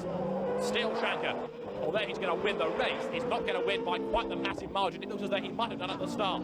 Schanche wins, Hansen second, and Eklund third ahead of Pailler Christophersen, with Gollop being classified sixth. But Will can feel quite rightly disappointed and annoyed, having been shunted out of the race. Still Schanche, although he's going to win the race, he's not going to win by quite the massive margin it looks as though he might have done at the start. Schanche wins, Hansen second, and Eklund third ahead of Pailler Christophersen, with Gollop being classified sixth. But Will can feel quite rightly disappointed and annoyed, having been shunted out of the race. On to Belgium for round 8. Gollop hoping to go as well here. Yeah, it's working really well, and we have a lot more to come yet. So I think they all better look out. Have you done anything more now before the Belgian race? No, we have because of the accident, we have a lot of work to do, so the engine is just as it was in Finland. But still, it's nice to be back really at the top. It is, very much so, yeah. After nearly 2 years now of working hard at the car, the team's very happy to be back. What about the race here in Belgium? Actually, I hope for a victory, and we have done some small changing on the car, and it feels very good here on the practice, so we look forward for the race. The track is very bumpy, lots of big stones and everything. What do you think of that? Yeah, we have only done the first 3 practice, and it's almost like you have done 4 or 5 meetings in a row here, but I feel it's very bad that the organization can't make the circuit better from the beginning, but we hope that overnight they can make it more or lesser bumpy. Well, call it whatever you want to. It's a bit rough out there, but hopefully it will be better race day, and we may have to have a chat with the organisers about the big potholes and deep loose gravel and things. I think even the autocross boys would have rejected this circuit. You need a win, Martin, now to be equal with Kenneth. You always need a win. Yes, that is true. A win here and him second or third, then we draw equal. So really and truly, nothing is settled. But let's hope that the championship is done and dealt with at the last, the final stage in Germany. One of the new cars being debuted here in Belgium was the Opel Vectra 4x4 Turbo in the hands of Steinar Joranli. The car proved to be quick straight out of the box, even though it was making up places in a rather forceful fashion. Joranli, his heat was soon up into second place behind the Audi converted person.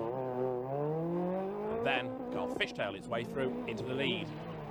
Still in its infancy as far as development was concerned, Joranli was pleased with its initial pace, although reliability would be a problem throughout the weekend in Belgium. The black flag eventually was shown to Joranli as a result of the rather forceful manner in which he'd moved his way up through the field. He was still pressing on though, until he eventually lost control of the car. Joranli had made an impact, with all the steam and smoke coming out of the engine. It showed that perhaps life had been a bit too fraught. Light was fraught too for Bjorn Skogstad, whose car was almost on 3 wheels. But at least it was on some wheels, which ultimately would be more than you could say for Christer Bohlin. Bohlin, in the second of the 2 shell-backed Toyotas, had been having a fairly checkered season. And here he was going to go out on a roll.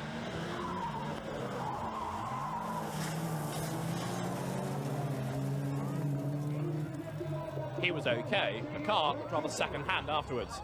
Christer Bohlin out of the heats.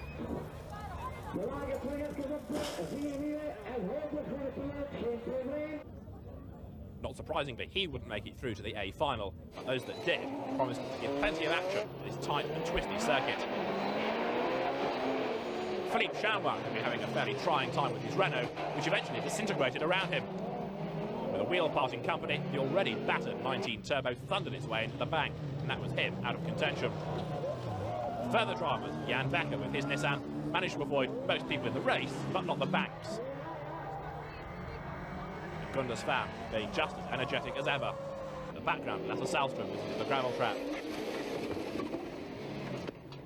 In Division 2, things were quicker, but no less exciting. This, Mikael Jernberg and Tommy Kristoffersen, the two Swedish drivers, coming to terms with the banking. The first of the important finals was the ERA Cup. In the previous 7 races, had given us 7 different winners. Could we make it 8 from 8 here? It looked as though the answer would be yes. A local driver, Koutny, moving through into the lead at the first corner. Behind him, Manfred Beck hit the bank. He was out of contention. All of that left Rudy Lauvers in the lead. The Belgian on target for a popular victory here at his home circuit. That was until post-race scrutineering. Even though the Belgian and his Peugeot 205 had won on the road, he was later to be excluded. And that meant the 8th different winner in 8 rounds was to be Etienne van der Branden, who chased him home in 2nd place. Manfred Beck led the championship, but a point ahead of Lauvers, with Novotny 3rd ahead of Bergvall, Nielsen and Ruud Verkooy in 6th place. Things in Divisions 1 and 2 are getting pretty hectic as well. The lights go green then, the Division 1 A final is underway. Eivind Opland there in the yellowness and getting squeezed out, but Kittelsen leads ahead of Ludvig Hunsbedt as they all pile into the first corner. Conditions far better for the finals this year than last. Last year they were held in appallingly wet conditions, now it's nice and dry. Lots of contact there between Hutton and Leinemann, the 2 championship rivals. Gunnar Kittelsen ahead of Ludvig Hunsbedt. The 2 Norwegian drivers bouncing their way across the loose, and they're bouncing up onto the bank. Is Leinemann, and that's Hutton! Rickard Hutton's car comes to a halt. He is in big trouble. The race leader, Gunnar Kittelsen then, he's extending his advantage over Ludvig Hunsbedt, who is in 2nd place. We look back and see who is 3rd. Well, it's a very big gap before the 3rd place man comes into view. Pavel Koutny it is at the moment as there. Gunnar Kittelsen comes through in the lead. Is he going to win the A final? He is going to win the A final. 2nd place goes to Hunsbedt. Koutny takes 3rd ahead of Opland, with Hutton and Leinemann completing the top 6.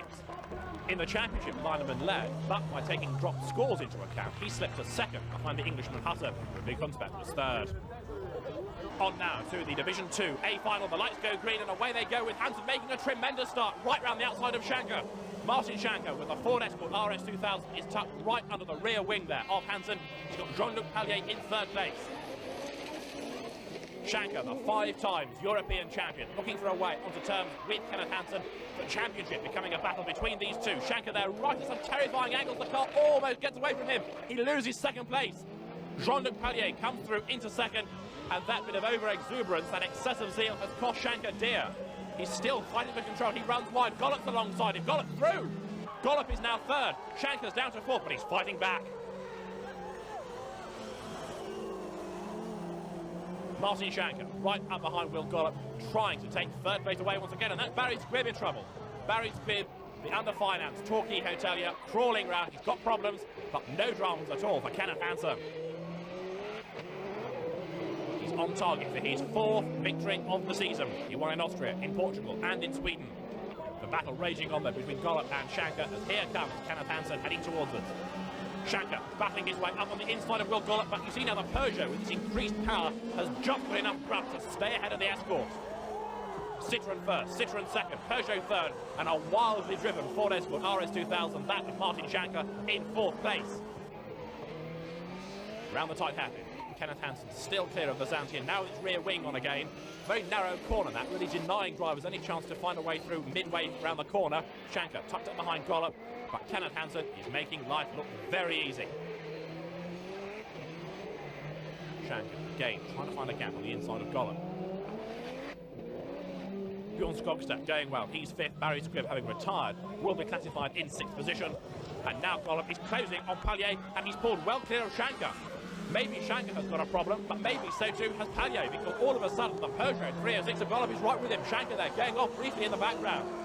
Skogstad closing on his fellow countrymen, the 2 Norwegians together.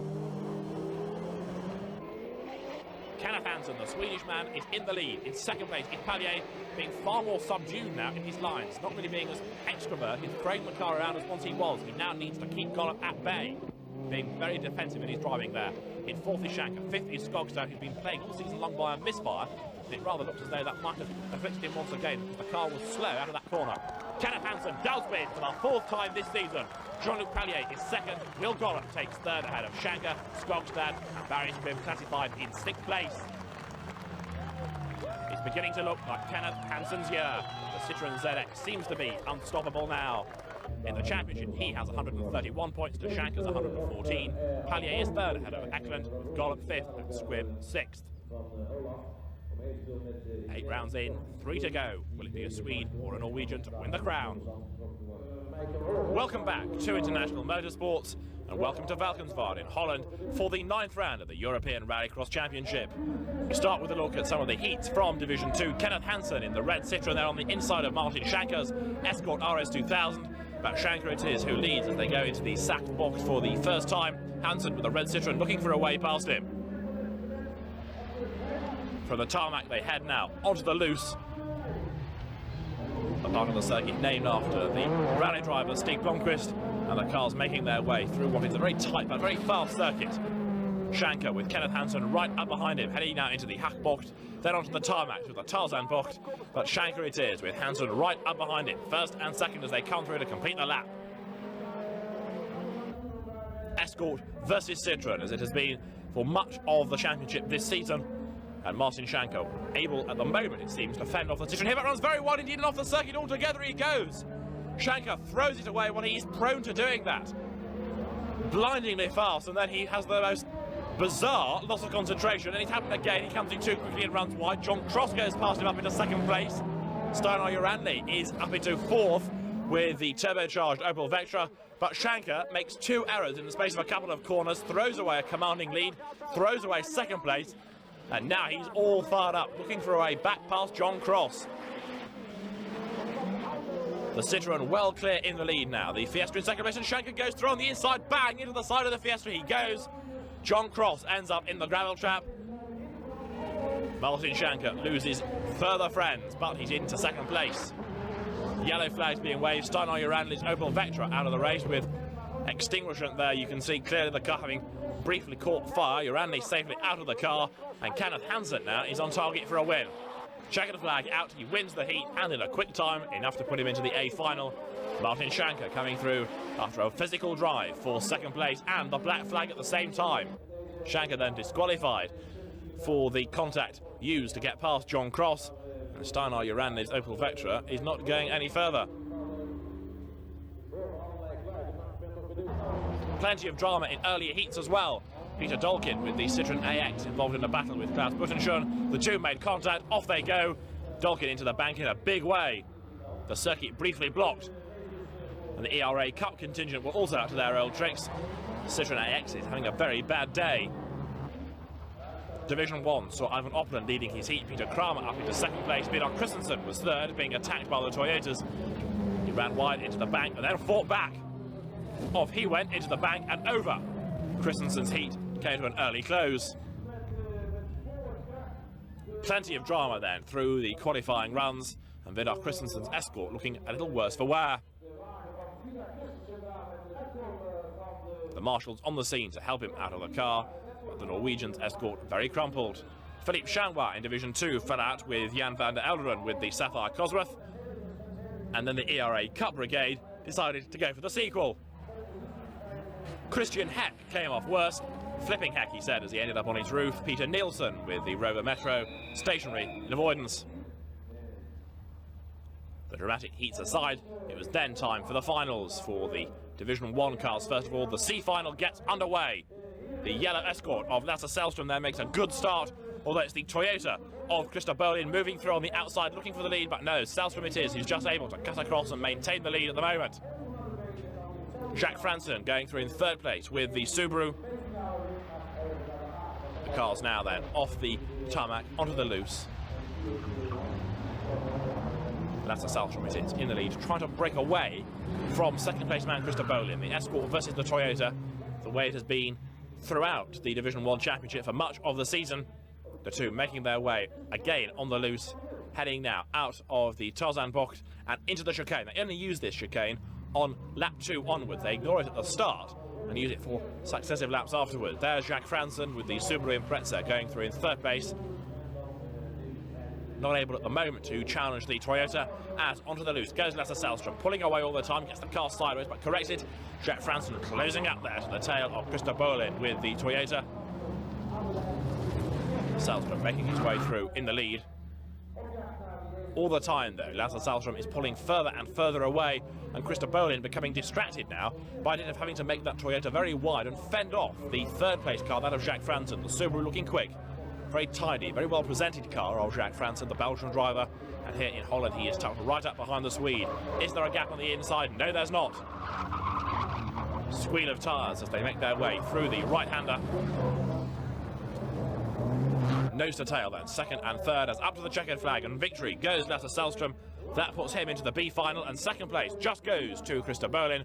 Jacques Franssen taking third with a white and blue Subaru Impreza. So Sällström profits most, he goes through into the B final. A very good win for him indeed, helped by the battle going on for second, delaying the drivers involved. The C final for Division 2 cars gets underway. A good start by the big Audi of Sune Andersen there on the inside, and trying to go around him on the outside, and failing there was the big Renault. Vladimir Makarov going round on the outside, but he loses the place to Kamil Verrecken with the Escort. Verrecken up into second place. Makarov getting all crossed up in his efforts to hang on to third as they make their way on the loose. Neil Mutimir runs wide at number 42. The Peugeot 205 drops back to the tail of the field there. There's a very distinctive Escort of Kamil Verrecken. The Belgian driver now sets off in pursuit of Sune Andersen. The Swedish driver with the ex-Tommy Christophersen Audi swings through. Second place is Verrecken. Third at the moment, Makarov there with the big Renault 21 Turbo, a car that he rolled earlier on in the year in France, but he's now bounced back. Sune Andersen once again makes his way onto the loose. It looks a big heavy car to throw around, but Andersen does it very well indeed. Kamil Verrecken, his nearest opposition at the moment, as out and across the line comes Sune Andersen, the Audi pulling away now from what is shaping up to be a battle for second place. Kamil Verrecken has it at the moment, although Makarov there with the white Renault in third place, tucked right up behind the Dayglow pink with the white and blue bodywork on it as well, Escort of Verrecken. Sliding their way once more back towards the loose. Makarov with the bulky Renault up behind the Ford Escort. The rest of the field making their way through. Jan van der Elderud goes through there with the Sapphire Cosworth, and then Neil Mutimir with the Peugeot 205 at the rear of the field. Up though to victory in the C final, and a position in the B final goes Sune Andersen, the Swedish driver scoring a victory. Second place just goes to Vladimir Makarov, with third going to Kamil Verrecken. But Andersen it is who came off best. He wins and he goes through onto the back row of the grid for the B final. So Sune Andersen makes his way off the circuit as the Division 1 B final is about to get underway. Gunnar Kittelsen, the man on pole position, makes the best of the starts as they make their way down to the first corner. But look at the Toyota of Gunde Svan right up alongside him on the outside, and Jan Becker with the Nissan gets all crossed up with a bit of help from Peter Kramer. The Dutchman there with the black, white and red Ford Sapphire Cosworth tucked in fourth place. Jos Kuipers fifth at the moment with his Escort, as onto the loose comes Gunnar Kittelsen. Now remember, he won in Belgium, and here he is struggling in the B final in Holland. The Norwegian ahead of Gunde Svan as they make their way across the loose, heading once again now up to the Tarzan Bocht. Gunde Svan, Jan Becker second and third. Through goes Jos Kuipers there with the white, red and green Escort, running very wide, running off the circuit briefly. He's in fifth place at the moment as the leaders throw the cars through the chicane. Gunde Svan in second place, bouncing wide off the circuit briefly. Absolutely on the limit there with the Toyota, doing everything he knows now to try and fend off Jan Becker with the Castrol-backed Nissan there in third place. All the time, Gunnar Kittelsen is being allowed to escape up front with this battle raging on for second place. Becker gets very sideways, runs wide, allows the Toyota to pull away a little bit more, as back onto the tarmac comes Gunnar Kittelsen. You can see there the damage on the left-hand side of the car after a very fraught weekend. Gunde Svan still driving on the limit, and Peter Kramer slows. Jos Kuipers with the Escort goes past, a bit more contact, but the Escort ahead of the Sapphire. Kuipers clips the curb, sated as Kramer. Lasse Sällström, the B final winner, looking for a way past them both now as they make their way on the tarmac still, heading towards the Blomqvist Strada. on the loose now. That's the part of the circuit named after the former World Rally champion Stig Blomqvist, and a very sideways Jos Kuipers there with the Ford Escort managing to fend off Peter Kramer as Jan Becker again uses all of the road. Gunde Kittelsen though in the lead, on target for a win here in the B final. The checkered flag is out. Gunde Kittelsen wins, and that now puts him onto the back row of the grid for the A final. Second place goes to Gunde Svan, third just to Jan Becker, with fourth going to Jos Kuipers, fifth to Peter Kramer, and sixth Lasse Sällström. So across the line to victory comes number 110 Gunde Kittelsen, and that means that he now goes through into the A final. These are the cars for the Division 2 B final. First of all, Bjorn Skogstad involved in the action. He seems to have been in every B final this year since he joined the championship, and he makes a tremendous start in the yellow and blue Escort to lead from Barry Squibb as they go into the first turn. Rickard Jernberg's all-white Escort down in fourth place, just looking for a way past Jan Arthur Iversen. Jos Sturkens with the Fiesta and Sune Andersen, the C final winner with the red and silver Audi, complete the lineup of 6 cars as they make their way on the loose now through the tight right-hander. Skogstad it is then, in the lead. He's back onto the tarmac as they come through the Tarzan Bocht. A very sideways Barry Squibb there in second place.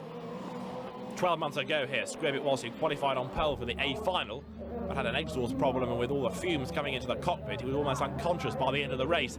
Well, nothing like that hopefully will happen for him this year. Sadly though, he's in the wrong final. He's in the B final, and a lot of work to do to stop Skogstad from flying away from him. Jan Arthur Iversen comes through in third place. Michael Jernberg there in fourth with the white Escort Cosworth. Fifth and sixth, still Jos Sturkens just ahead of Sune Andersen. But Bjorn Skogstad is making this race look his own. He comes now out of the Tarzan Bocht, head once again towards the chicane. Clips the curb. So too does Barry Squibb, the Torquay hotelier, in second place. Third and fourth, Jan Arthur Iversen, and then Michael Jernberg with their 2 Escorts. They make their way under the footbridge. A very sideways Fiesta fifth of Jos Sturkens. Another fight for third, really shaping up well. And flames inside Iversen's Escort. You saw them there as they came down into the hairpin.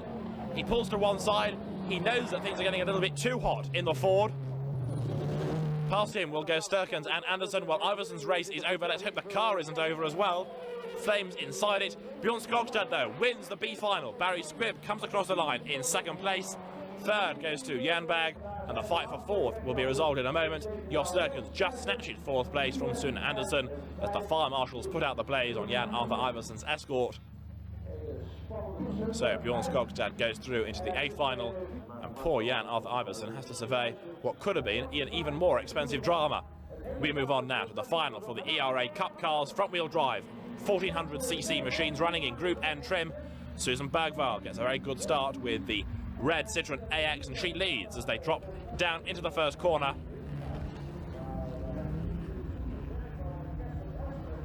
Susan Bergvall with the Shell back Citroen, then coming onto the loose for the first time, and everybody else at the moment trying to be second. Koutny it is in second place at the moment. In third as they go through is Kirsten Hellström. A great variety of lines being taken off into the bank. There goes number 503. That is Pavel Novotny.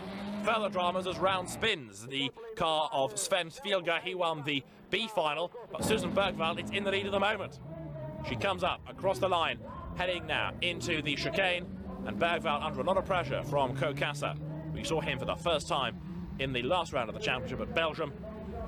Susan Bergvall, winner earlier on in the season in Portugal, trying to maintain her lead at the moment, although Kassa has a look on the inside, freewheeling as the little Citroens make their way back onto the loose. Susan Bergvall understeers. I think she's run out of road. There's a gap on the inside, and Koutny doesn't need a second invitation. Through he goes into the lead. Third at the moment is Ruud Verkooyen, up from the last row of the grid. So a very good drive by Verkooyen. Kassa in the lead, pulling away. Bergvall there in second place. In third is Verkooyen at the moment, as they make their way once more down towards the chicane. They dive across the road, swing right, then left, then right again, then into the right-hand corner. An effort made on the inside of Verkooyen there, more contact. The Citroen barging its way up alongside, but the Suzuki of Ruud Verkooyen just able to fend him off at the moment. Susan Bergvall there, about to lose that second place as Verkooyen slides up the inside. Kirsten Hellström in the Citroen going through into third as poor old Susan Bergvall loses yet more time at that hairpin. Some very battered cars and a mechanically battered Citroen for Susan Bergvall out of the race. The Swedish girl walks away, not at all happy. Kassa, though, is about to become delighted. He's making his way through in the lead, the checkered flag at the ready. He wins for the first time this season, and Kassa is delighted. Second place as they come across the line was Ludvig Hunsbedt, but this is how the championship now looks. Rudy Lauvers leads with 107 points to Manfred Beck's 101. Pavel Novotny is third ahead of Susan Bergvall, fourth. And this is the Division 1A final. Green light, away they go.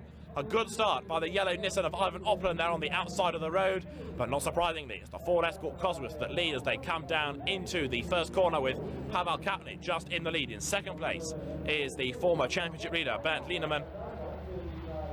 They're on the loose. Leinemann there in second place. Eivind Opland in third, and running very wide indeed is the big bulky Sapphire of Chris van Vernzel.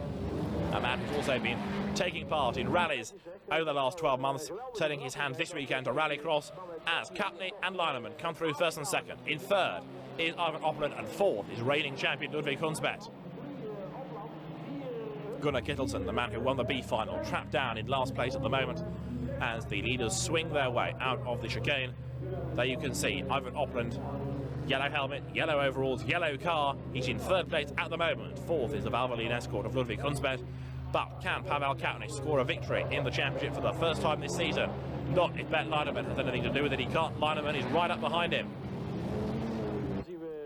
From the loose, heading now back to the tarmac, and if anything, Koutny on the loose has been able to pull away from Leinemann. He, if anything, is being caught now by Eivind Opland and the battered Escort there of Ludvig Hunsbedt with the slightly damaged trim to the right rear of it. They are third and fourth, but here in the lead is Pavel Koutny. Back on the tarmac, you can see the way that second place man Leinemann with the second of the two white Escorts is closing up to race leader Koutny, and now on the loose, let's see whether it goes the other way. Let's see now if Koutny can pull away. Hunsbedt tries an impossible manoeuvre on the outside, very wide into the corner. Excellent car control, gets away with it, still fourth, right up behind Opland. Up to fifth now, Gunnar Kittelsen at the expense of Chris van Vernzel. Back onto the tarmac, understeer, up then to the checkered flag, and victory comes Pavel Koutny. The Czech Republic driver wins here in Holland. Second place across the line goes to Bernd Leinemann, and third to Eivind Opland. And Leinemann leads the championship at the expense of Rickard Hutton, with Ludvig Hunsbedt now third, Opland and Svan fourth and fifth. And Pavel Koutny wins for the first time. He is understandably delighted. From the Division 1 cars to Division 2, Supercars of the European Rallycross Championship, the lights go green. Martin Schanche with the white Escort makes a tremendous start to lead, with Jean-Luc Pailler turning through in second place. In third is Will Gollop, fourth is Hansen, fifth is Bjorn Skogstad, and Tommy Kristoffersen there with the Audi just looking for a way past him. He gets past. Schanche then on the loose with RS2000 in the lead. Jean-Luc Pailler right up behind him in second place. The bewinged Citroen Santier not letting the Escort pull away at all. Making their way from the loose to the tarmac once again. Schanche, under a great deal of pressure, now has to make sure he doesn't make a mistake. We've seen in the heats, we've seen in the past in the championship that Schanche does tend to make the odd error. When he makes an error, it normally costs him dear. Will Gollop's in trouble in the background. Gollop in the Peugeot comes to a halt. Maybe it's engine problems for Gollop's newly improved, powerful Peugeot. Whatever, he's going no further in this race, and Schanche gets a help in the rear there from Jean-Luc Pailler. Bang into the back of the Escort goes the Citroen. The pair of them far enough ahead at the moment of Kenneth Hansen as they swing through back from loose to tarmac, although Hansen now closing up with them once again. Kristoffersen is up into fourth. Ford, Citroen, Audi and Ford, the five cars of Schanche, Pailler, Hansen, Kristoffersen and Skogstad as they make their way through. Under the bridge, back to the loose, Martin Schanche it is in the lead. Now Jean-Luc Pailler knows how difficult overtaking is. He's right up behind the Ford Escort. It's a narrow circuit, it's a tight circuit, and Schanche just has enough in hand to make sure that the Citroen, frustratingly as far as Pailler is concerned, has to stay behind him. Up to the checkered flag, victory goes to Martin Schanche. The Escort wins in Holland. Schanche, the Norwegian driver, scores a win. Second, Pailler, and third, Kenneth Hansen. And Hansen still leads the championship despite Schanche's win. The Norwegian is second, with Jean-Luc Pailler third ahead of Eklund, Gollop and Barry Squibb completing the top six after 9 rounds.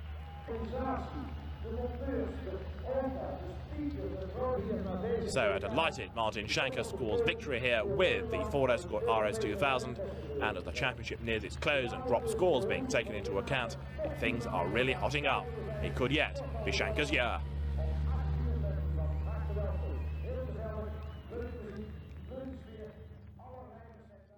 penultimate round of the European Rallycross Championship is here in Norway, the Lyngas circuit, for Martin Schanche to keep the hopes of a championship alive to go to the final round. He has got to win the A final. If Kenneth Hansen wins the A final here, that's enough to give him the championship. A good start in this heat by Hansen, and then he slows. Now that looks more than a missed gear, the car failing to pick up any speed at all, and Hansen is pulling off. Kenneth Hansen is pulling off the circuit. Well, the Norwegian crowd will approve of that. They're all rooting for Martin Schanche and Phil Skogstad, and it's Skogstad who is in the lead. Jernberg second in this heat, ahead of Barry Squibb in third. Well, Kenneth Hansen must be a very worried man now. Problems for his Citroen. He has to pull off right at the start, and now Skogstad's in trouble. Bjorn Skogstad in trouble. He pulls to the side of the circuit, and Skogstad is out as well. Disaster then for two of the favourites. Hansen could take part in the A final, but for the second time that season, Skogstad denied his chance. The ERA Cup underway. Susan Bergvall makes a good start on the inside of the circuit. She leads as they get to the first corner with Rudi Lauvers and Manfred Beck in second and third places. But now Peter Nielsen coming up on the outside. He goes from fourth to third to second. The little Metro going really well here. Hard on the brakes, down through the hairpin. Running wide with Kokassa on the outside line. But Susan Bergvall is up front. The circuit very wet, very greasy, very slippery. The front-wheel drive cars with a little bit of possibly a greater traction doing quite well here. Even so, lots of scrabbling for grip going on. Smoke there from the back of Manfred Beck's Citroen. He's able to continue, however. And Susan Bergvall leads the Dane, Peter Nielsen, from the tarmac onto the loose. The speed's greatly reduced compared to the Division 2 cars. It's nonetheless very exciting inside the car. Susan Bergvall making best of it at the moment. Nielsen then in second place. The gap failing to come down between the two of them. This, the 10th round of the championship. 9 different winners in 9 rounds so far in the ERA Cup. Who, therefore, if anybody, is going to be the first double winner? For the moment, Susan Bergvall looks odds on. Up to the checkered flag. She wins here in Norway. Susan Bergvall is, therefore, the first person to win twice in the 1994 ERA Cup. The Citroen flags wave, and a very appreciative crowd show just how pleased they are for Susan Bergvall. That keeps her hopes alive of winning the ERA Cup in the championship this season, and that was a splendid drive. She's beaten the best of the men to be the first person to win twice this season. The Division 1 A final is next, and it's go! This championship still to be resolved, of course, between Rickard Hutton and Bernd Leinemann. Ludvig Hunsbedt it is, in the lead. Opland there in second place, with Rickard Hutton in third. They drop now down into the hairpin. Rickard Hutton needs to do well here. His task eased because Leinemann failed to make it through from the B final. Hutton therefore knows that any points scored in this race are going to be crucial to his title bid. Hunsbedt, reigning champion, leads, then it's Opland, then Hutton. The first, second and third drivers in last year's championship, 1, 2, 3 on the road at the moment. Hutton now looking for a way past Opland. Can he find a way past there? Surely not. Well, he can! Up the bank, into the side of the Nissan, barges him by. Not possibly the cleanest way of moving through to second place, but a jolly effective one nonetheless. So, Hunsbedt leads, the Norwegian is ahead. Hutton, Englishman, in second place. And Eivind Opland, the other rapid Norwegian in the race, has been bumped right down the field. And Hutton's off again, look! Up the back, over the back, back on the tarmac. Gathers it all up under control, as now up alongside it, and through goes Gunde Kittelsen. A Norwegian driver retakes second place. All the time, Hunsbedt is pulling away, looking very secure in terms of going to win this race. Hutton, though, still battling long and hard with Kittelsen, and he's back ahead now. They come out of the chicane, and Rickard Hutton is back up into second place. A tremendous battle going on. Opland it is in fourth place. Down they come. It's the hairpin. A very tricky part of the circuit. It's very quick, and the road drops away. Pavel Koutny down in sixth place at the moment, and to try and move his way up with the order. The door opens on Hunsbedt's car. He knows he's home and dry. He comes now through, up to take the checkered flag, and Ludvig Hunsbedt backs right off and takes the checkered flag to win the A final. Well, he did make that look very easy. Second place goes to Rickard Hutton, and third to Gunde Kittelsen, with Opland just taking fourth as they're clipping the barrier. Pavel Koutny in the background, but Ludvig Hunsbedt being able there to back right off as he came up to the checkered flag and win the A final in very easy fashion. This, the Division 2 A final. Martin Schanche has got to win here to keep the championship alive before it heads to Germany for the last round. But if Kenneth Hansen wins this race, he's crowned the champion, still with another round to go. The pressure is really going to be on these two men for what could be the most important race of the season. Watch the lights. They'll go from red to green. A good start by Hansen, and the Swedish driver leads. Kenneth Hansen leads at the first corner. Martin Schanche right up behind him. The Norwegian crowd all getting behind their hero as they now come down to the hairpin. In third place is the Escort, is Team Blockers, and Schanche's pushing Hansen. Look at this! The Escort pushes the Citroen, knocks it straight again. Martin Schanche leads with Will Gollop in second place now. Kenneth Hansen comes across, bang! He hits Gollop, Gollop hits the bank, Barry Squibb goes past him. Hansen sorts himself out, but Martin Schanche, the Norwegian, in rather dramatic fashion, leads now at his own home ground. Kenneth Hansen is down in second place, and he won't like that. Squibb third, a battered Gollop is fourth, and Schanche's off! Schanche's in the barrier! He's overclocked it, he's thrown it all away. So Kenneth Hansen now leads with Speck pouring off the tires, Barry Squibb right behind him, and Schanche almost runs out of road at the chicane as well. He's in third place though, battling with Will Gollop. Hansen, Squibb, Schanche, Gollop. Then it's Christopherson and Stig Blomqvist, the former world rally champion, completing the 6 cars in this race. Down to the happy they come. Hansen with a big slide to correct there. Martin Schanche trying to go on the outside of Barry Squibb, and he's going through up into second place. Schanche has seen the red mist. He is really flying now. He is right up behind Kenneth Hansen. The RS2000 sliding from one side of the circuit to the other. Schanche twitching on and off the lock. He's tucked right up now behind the young Swede ahead of him. This could be one of the best races all year as Schanche drifts out wide. Lots of power. Tries now to find a way through on the inside. He clips the curb, he's up onto 2 wheels. Hansen closes the door though. Kenneth Hansen, who if he stays where he is now, is going to win the championship. He's making his car as wide as possible. Schanche tries the outside, and they go to the hairpin, they make contact. They're pushing one another. They're side by side, they're still locked together. Hansen drifts wide, so does Schanche. Barry Squibb sees a gap on the inside line. Can he get second away from Schanche? No, he can't. The Norwegian is equal to the task. Kenneth Hansen is the leader then as they make their way now off the loose, onto the tarmac again, back into the loose. Hansen then still able to fend off Martin Schanche despite everything the Norwegian has been able to throw at him. Squibb wasn't ready to go off. More contact, Schanche now on the inside. Surely this is his best chance yet. They're side by side, Schanche all over the curb. The pair of them go off together there. Schanche recovers first, he's in the lead. Hansen with bodywork falling off the rear of the car is in second place. Martin Schanche's Backers Car Escort leads in one of the best stock car races Norway's ever seen. Down they come, into the hairpin. Hansen closing up, bang, gets up to the tail of Schanche. Another tap, he pushes him wide. 2 unto others as they've done unto you. Hansen is back in the lead. Squibb now second. Martin Schanche is third. So Kenneth Hansen looks as though he could win the championship here. Schanche is really struggling now. Both his car and that of Kenneth Hansen are disintegrating around them. They looked fairly immaculate when the race started. They look nothing but that now. Across the line comes Hansen. Squibb second, and Schanche's in real trouble. I think he's got a puncture. You can see there he has got a punctured tyre. Not surprising after all the barging into one another that's gone on between Schanche and Hansen. It's been a very exciting race, but a very poor advert for driving discipline, I think, this. Barry Squibb there getting very sideways, coming into the hairpin. So Kenneth Hansen, as long as he can finish the race in the lead, will be crowned champion for 1994 because Martin Schanche has, partly through his own bad driving, taken himself out of the championship battle. Kenneth Hansen then comes through. The Norwegian crowd won't like him winning the race. Hansen won't dare, he'll be delighted. He'll win the A final and the championship. There it is, there's the flag, and there's the 1994 champion. Kenneth Hansen has done it here in Norway. He's beaten his rival Martin Schanche, not just in the race, but also in the championship. And really to rub Schanche's nose at it, it all happens here in Norway. Kenneth Hansen then wins the Division 2 championship, still with another round to go. Second last year, he wanted to go one better this season, and he's done it. And although he's happy about that race win, I can also imagine him being rather upset about the driving standards shown during that race. Some of them came from him, a fair proportion came from Martin Schanche, and the pair of them have got some very crumpled cars. Kenneth Hansen then, the new champion, and I wonder whether or not it's only now that the team tell him that it's all sinking in. He walks away from the battered Citroen, and there is Martin Schanche limping back to the paddock. His championship aspirations gone, but you certainly can't deny that Schanche gave it his best shot.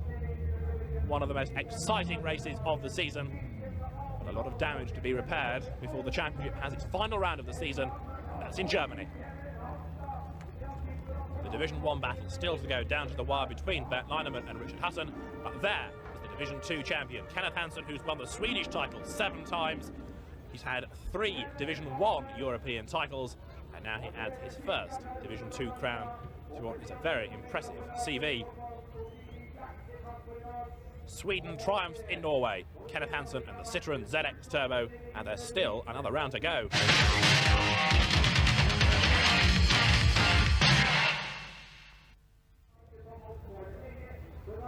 with Susan Bergveld also in the running for the ERA Cup. It could be a splendid season for the Shell-Sack Citroen team. Hansen's won Division 2. His fiancée Susan Bergveld could, in Germany, win the ERA Cup. And that A final was won by Hansen after some very determined driving from Martin Schanche. Just one of the most determined of moves down the inside as they get to the chicane. Hansen tries to squeeze Schanche out, but the Norwegian, undaunted, takes to the grass, takes to the soil, and when they both come back on, Schanche recovers first. The Escort then into the lead, and Hansen left with a bit of work to do to try and retake the advantage. In a race like that, Schanche unfortunately proved to be his own worst enemy. Driving like this didn't help the cause. Down to the first hairpin, Hansen gets it sideways, courtesy of Schanche. A very helpful second nudge actually straightens up the Citroen, but Schanche was through into the lead. Will Gollop trying to find his way through to second place. He was able to do so until Hansen saw the red mist. That's unlike the young Swede. Schanche's up front, Hansen on the outside, the car sliding across the circuit as he comes back. Contact is made, and Gollop is squeezed into the bank. The 1992 champion, Will Gollop, can also feel quite rightly annoyed about the driving standards. Had he not been pushed off there, he may well have won that A final. Before we all apportion all the blame to Schanche, Hansen himself had more than his fair share of pushing as well. This one of the manoeuvres down to the hairpin. He wasn't going to give way, nor for that matter was Schanche. With Hansen having the inside line, he could afford to go in too deep, because he knew that Schanche would also have to give way.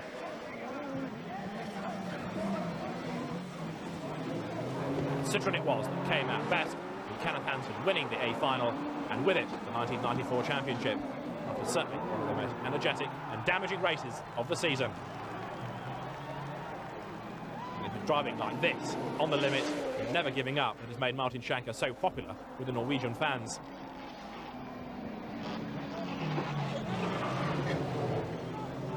Smoke pouring off the rear tyres of Hansen's Citroen. Schanche with a tight line, hits the soil, goes up the bank briefly. He's alongside Hansen. The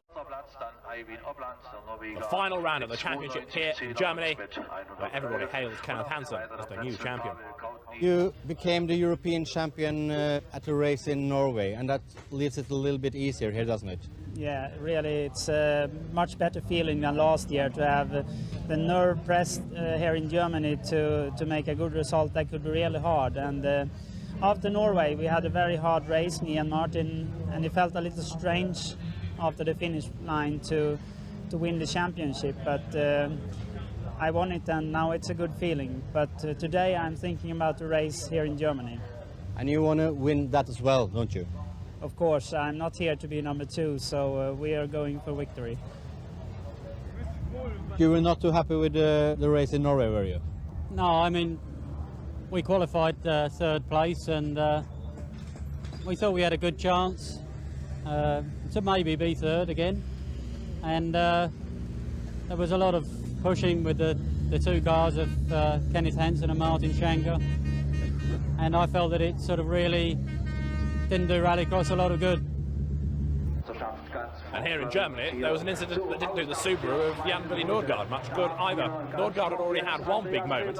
That dropped him to the back of his 4-car heat, and then he was trying to make up ground. He got third at the expense of the Lancia Delta, and then they got to the hairpin.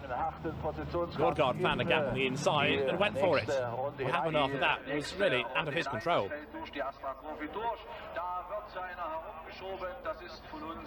The car ended up on its side, which took Nordgaard effectively out of the competition.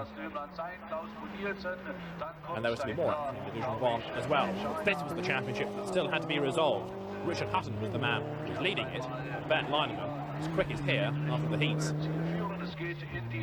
And agreed, here we go. The ERA Cup, the final round of the championship, is underway. Susan Bergveld it is who noses her way through into the lead. Now remember, she's the only person to have won twice in this year's ERA Cup. So can she become not only the first person to win 3 times, but also take the championship? We shall see. She leads then as they come from the loose onto the tarmac, making their way now down towards the very fast complex of corners. The little Citroen, there it is, in the lead then, and already Susan Bergveld trying to break clear of the rest of the field. Rudy Lauber's Peugeot there in 3rd place. Peter Nielsen's Metro well up in 4th, and then Mike Dresser with his Metro in 5th as their Ludvig Hunsbedt runs very wide. Mike Dresser won the B final. He's now managed to work his way well up the order in this A final. But Susan Bergvall is who leads. Coming through there in 2nd place, Lars Haggerstig with his Citroen. 3rd is Laubers, and 4th Peter Nielsen. Now that car has shown flashes of speed all season long. They turn now from the loose back onto the tarmac. Remember how well Nielsen went in France. Remember he was up there and fighting in the most recent round of the championship in Norway. Well, here he is in 4th place and now trying to find a way up onto turn with Laubers and in turn with Haggerstig and then Bergvall here in the final round of the series in Germany. The gap coming down between the leaders. Bergvall being caught there by Lars Haggerstig. Rudy Laubers 3rd. All over the back of him is Peter Nielsen in 4th place. It's Kokassa 5th and Mike Dresser, the Englishman, in 6th place. Susan Bergvall then under a great deal of pressure. A win here will give her the championship. She comes through then. Haggerstig looking for a way through on the inside. Door closed by Susan Bergvall. Lars Haggerstig having to stay behind and keep that 2nd place. Laubers it is in 3rd place. In 4th is Nielsen, 5th and 6th. Still Kassa ahead of Dresser, and then it's Manfred Beck and Ludvig Hunsbedt completing the runners. Susan Bergvall looking in her mirror, seeing just how close Lars Haggerstig is, and realising that he's very close indeed. There's their coin, the Suzuki Swift that started the year off really as the car to beat. But as the development has gone on the rest of them, it's now become rather a less competitive proposition. Lars Haggerstig right up behind Susan Bergvall, but it's all too late. There is the checkered flag. Susan Bergvall not only wins the ERA Cup final, but she also wins the championship by 2 points from Manfred Beck.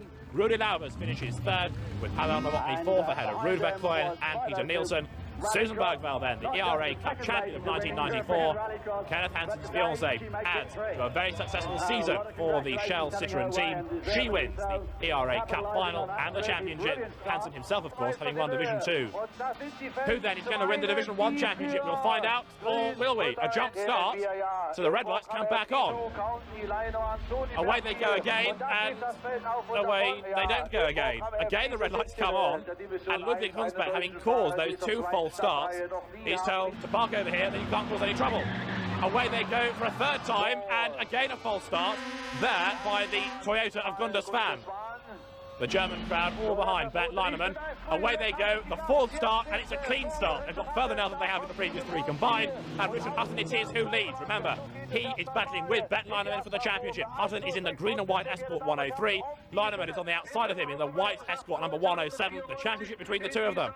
Hutton is ahead. Leinemann trying to find 2nd place away from Pavel Koutny as they come down now. He's on the outside. Koutny locking up there. Is he going to be able to keep 2nd place? Yes, he is. Koutny is really promising now to play a very important role in the deciding round of this year's championship. He is 2nd. He hits Hutton. He could well deny Leinemann points. He could well deny Hutton points if he hits him again. Here they come then. Back onto the loose. Back onto the tarmac now. And then to the loose once again. Ever-changing nature of the circuit here. Koutny looking for a way through on the inside. He gets a tap in the tail from Bernd Leinemann. And in turn, that knocked Hutton very sideways and very wide. Leinemann getting frustrated. He wants to be 2nd. He wants to be in the lead. He can't do that at all for as long as Koutny is ahead of him. Again, he's quicker on this tarmac section, right up behind the Czech Republic driver. Virtually pushing Koutny round the corner, but as far as Hutton is concerned, as long as Leinemann stays behind him, the championship is going to be his. Rickard Hutton with Pavel Koutny pushing him every inch of the way, comes through. Hutton doing well to withstand all this pressure. Bernd Leinemann then in that 3rd place. Koutny getting a bit of a tap in the tail and another bump. Through the tight right-hander they go. Rickard Hutton it is, who still leads. He looks in his mirrors. He sees the 2 white Escorts behind him. He sees Koutny ahead of Leinemann. That is good news if you are called R. Hutton. It is bad news if you're called B. Leinemann. Last year, Rickard Hutton had some truly awful luck. This year, his luck really has changed. If you look at the right rear of his green and white Escort Cosworth, that wheel has a tremendous amount of negative camber on it. And Hutton doing very well to keep it all under control as he comes through to win the race and the championship. Rickard Hutton wins the Division 1 European Championship of 1994 from Leinemann, from Hunsbedt, Koutny, Svan and Opland. And there you can see Rickard Hutton's very badly damaged Escort and a wheel with lots of negative camber. He was indeed fortunate to get to the finish. But Rickard Hutton, a very richly deserved European champion in Division 1 of 1994, and there with another badly damaged wheel, Bernd Leinemann, the runner-up. Well, Richard, congratulations first of all. Thank you very much. It was a very tight race. Tell us a little bit about it. Yeah, there was 5 jump starts before the race, which isn't so good on the clutch and the tyres and everything else. Ludvig got put out for 2 jump starts, and when we actually finally did get underway, I made a good start. Managed to come in close on the first corner. Pavel followed me, and then Bernd tried round the outside, but it's a bit of a difficult way to go. So this is your first championship. Will it you carry on next year? We're not too decided on what we're doing next year. I think we're doing some domestic races, maybe the French or the Belgium Championship. It's too expensive for us. What about the nerves? Were you very nervous at the start? Yeah, before the A final I was up and down the awning and in and out of the bus. And couldn't keep still, didn't know what to do. But once you get in the car and on the start line, everything that you was thinking is gone, and it's just 100% on the race then. Well, congratulations. Thank you very much. From Division 1 to Division 2, the championship has already been decided, remember, in favour of Kenneth Hansen. And that means that by and large the pressure is off for this final race of the season. Can Kenneth Hansen add another A-final victory to his impressive list? We'll see. The lights go green and away they go. Schanche and Jean-Luc Pailler on the front row of the grid, and it's Pailler who leads. Jean-Luc Pailler ahead of Schanche, then it's Hansen third ahead of Christophersen, and Will Gollop in fifth place. They turn their way now from the loose onto the tarmac, and Jean-Luc Pailler is trying to pull clear of Martin Schanche, the man in second place. In third is Hansen, but already the gap opening up between the top two and the new champion. Down they come through the right-hander, Jean-Luc Pailler, after a dreadful start to the season. The car arrived in Austria. It needed far more development work done on it. It wasn't really competitive. Has improved all season long to the point where now it is a race-leading car. Don't forget, it's already won earlier on in the season, but now Jean-Luc Pailler right back at the top of the order. He's ahead of Schanche. Hansen is there in third. Fourth and fifth, Christophersen and Gollop. They turn through the right-hander. They're back on the tarmac. And now Martin Schanche, as in France, is running out of ideas as to get past the Frenchman. They have the much publicised coming together in the English round of the championship at Croft, where Pailler ended up upside down and the race had to be red flagged. And there's Schanche stationary in the middle of the circuit. Schanche is going no further. He hops out of the Escort, tries to untangle himself now from the intercom. Martin Schanche then is out of the race. Jean-Luc Pailler is a clear leader and soon to become winner, no doubt. But Martin Schanche's Escort remains in the middle of the circuit. Now there's only another lap to go, so really it's not worthwhile. I don't think the organisers stopping the race. But what this does mean is that everybody is going to have to be oh so careful when they come through that fast corner, because, and you'll see it in a minute, parked in the middle of the road is an Escort RS 2000. There it is. It narrows the circuit, it slows everybody up. They all manage to avoid Schanche's RS 2000, and Jean-Luc Pailler comes through now to win a final of the 1994 season ahead of Kenneth Hansen. Hansen it is then who wins the championship, with Schanche and Pailler second and third. A very exciting season. Susan Bergvall, Rickard Hutton, Kenneth Hansen, the champions of '94.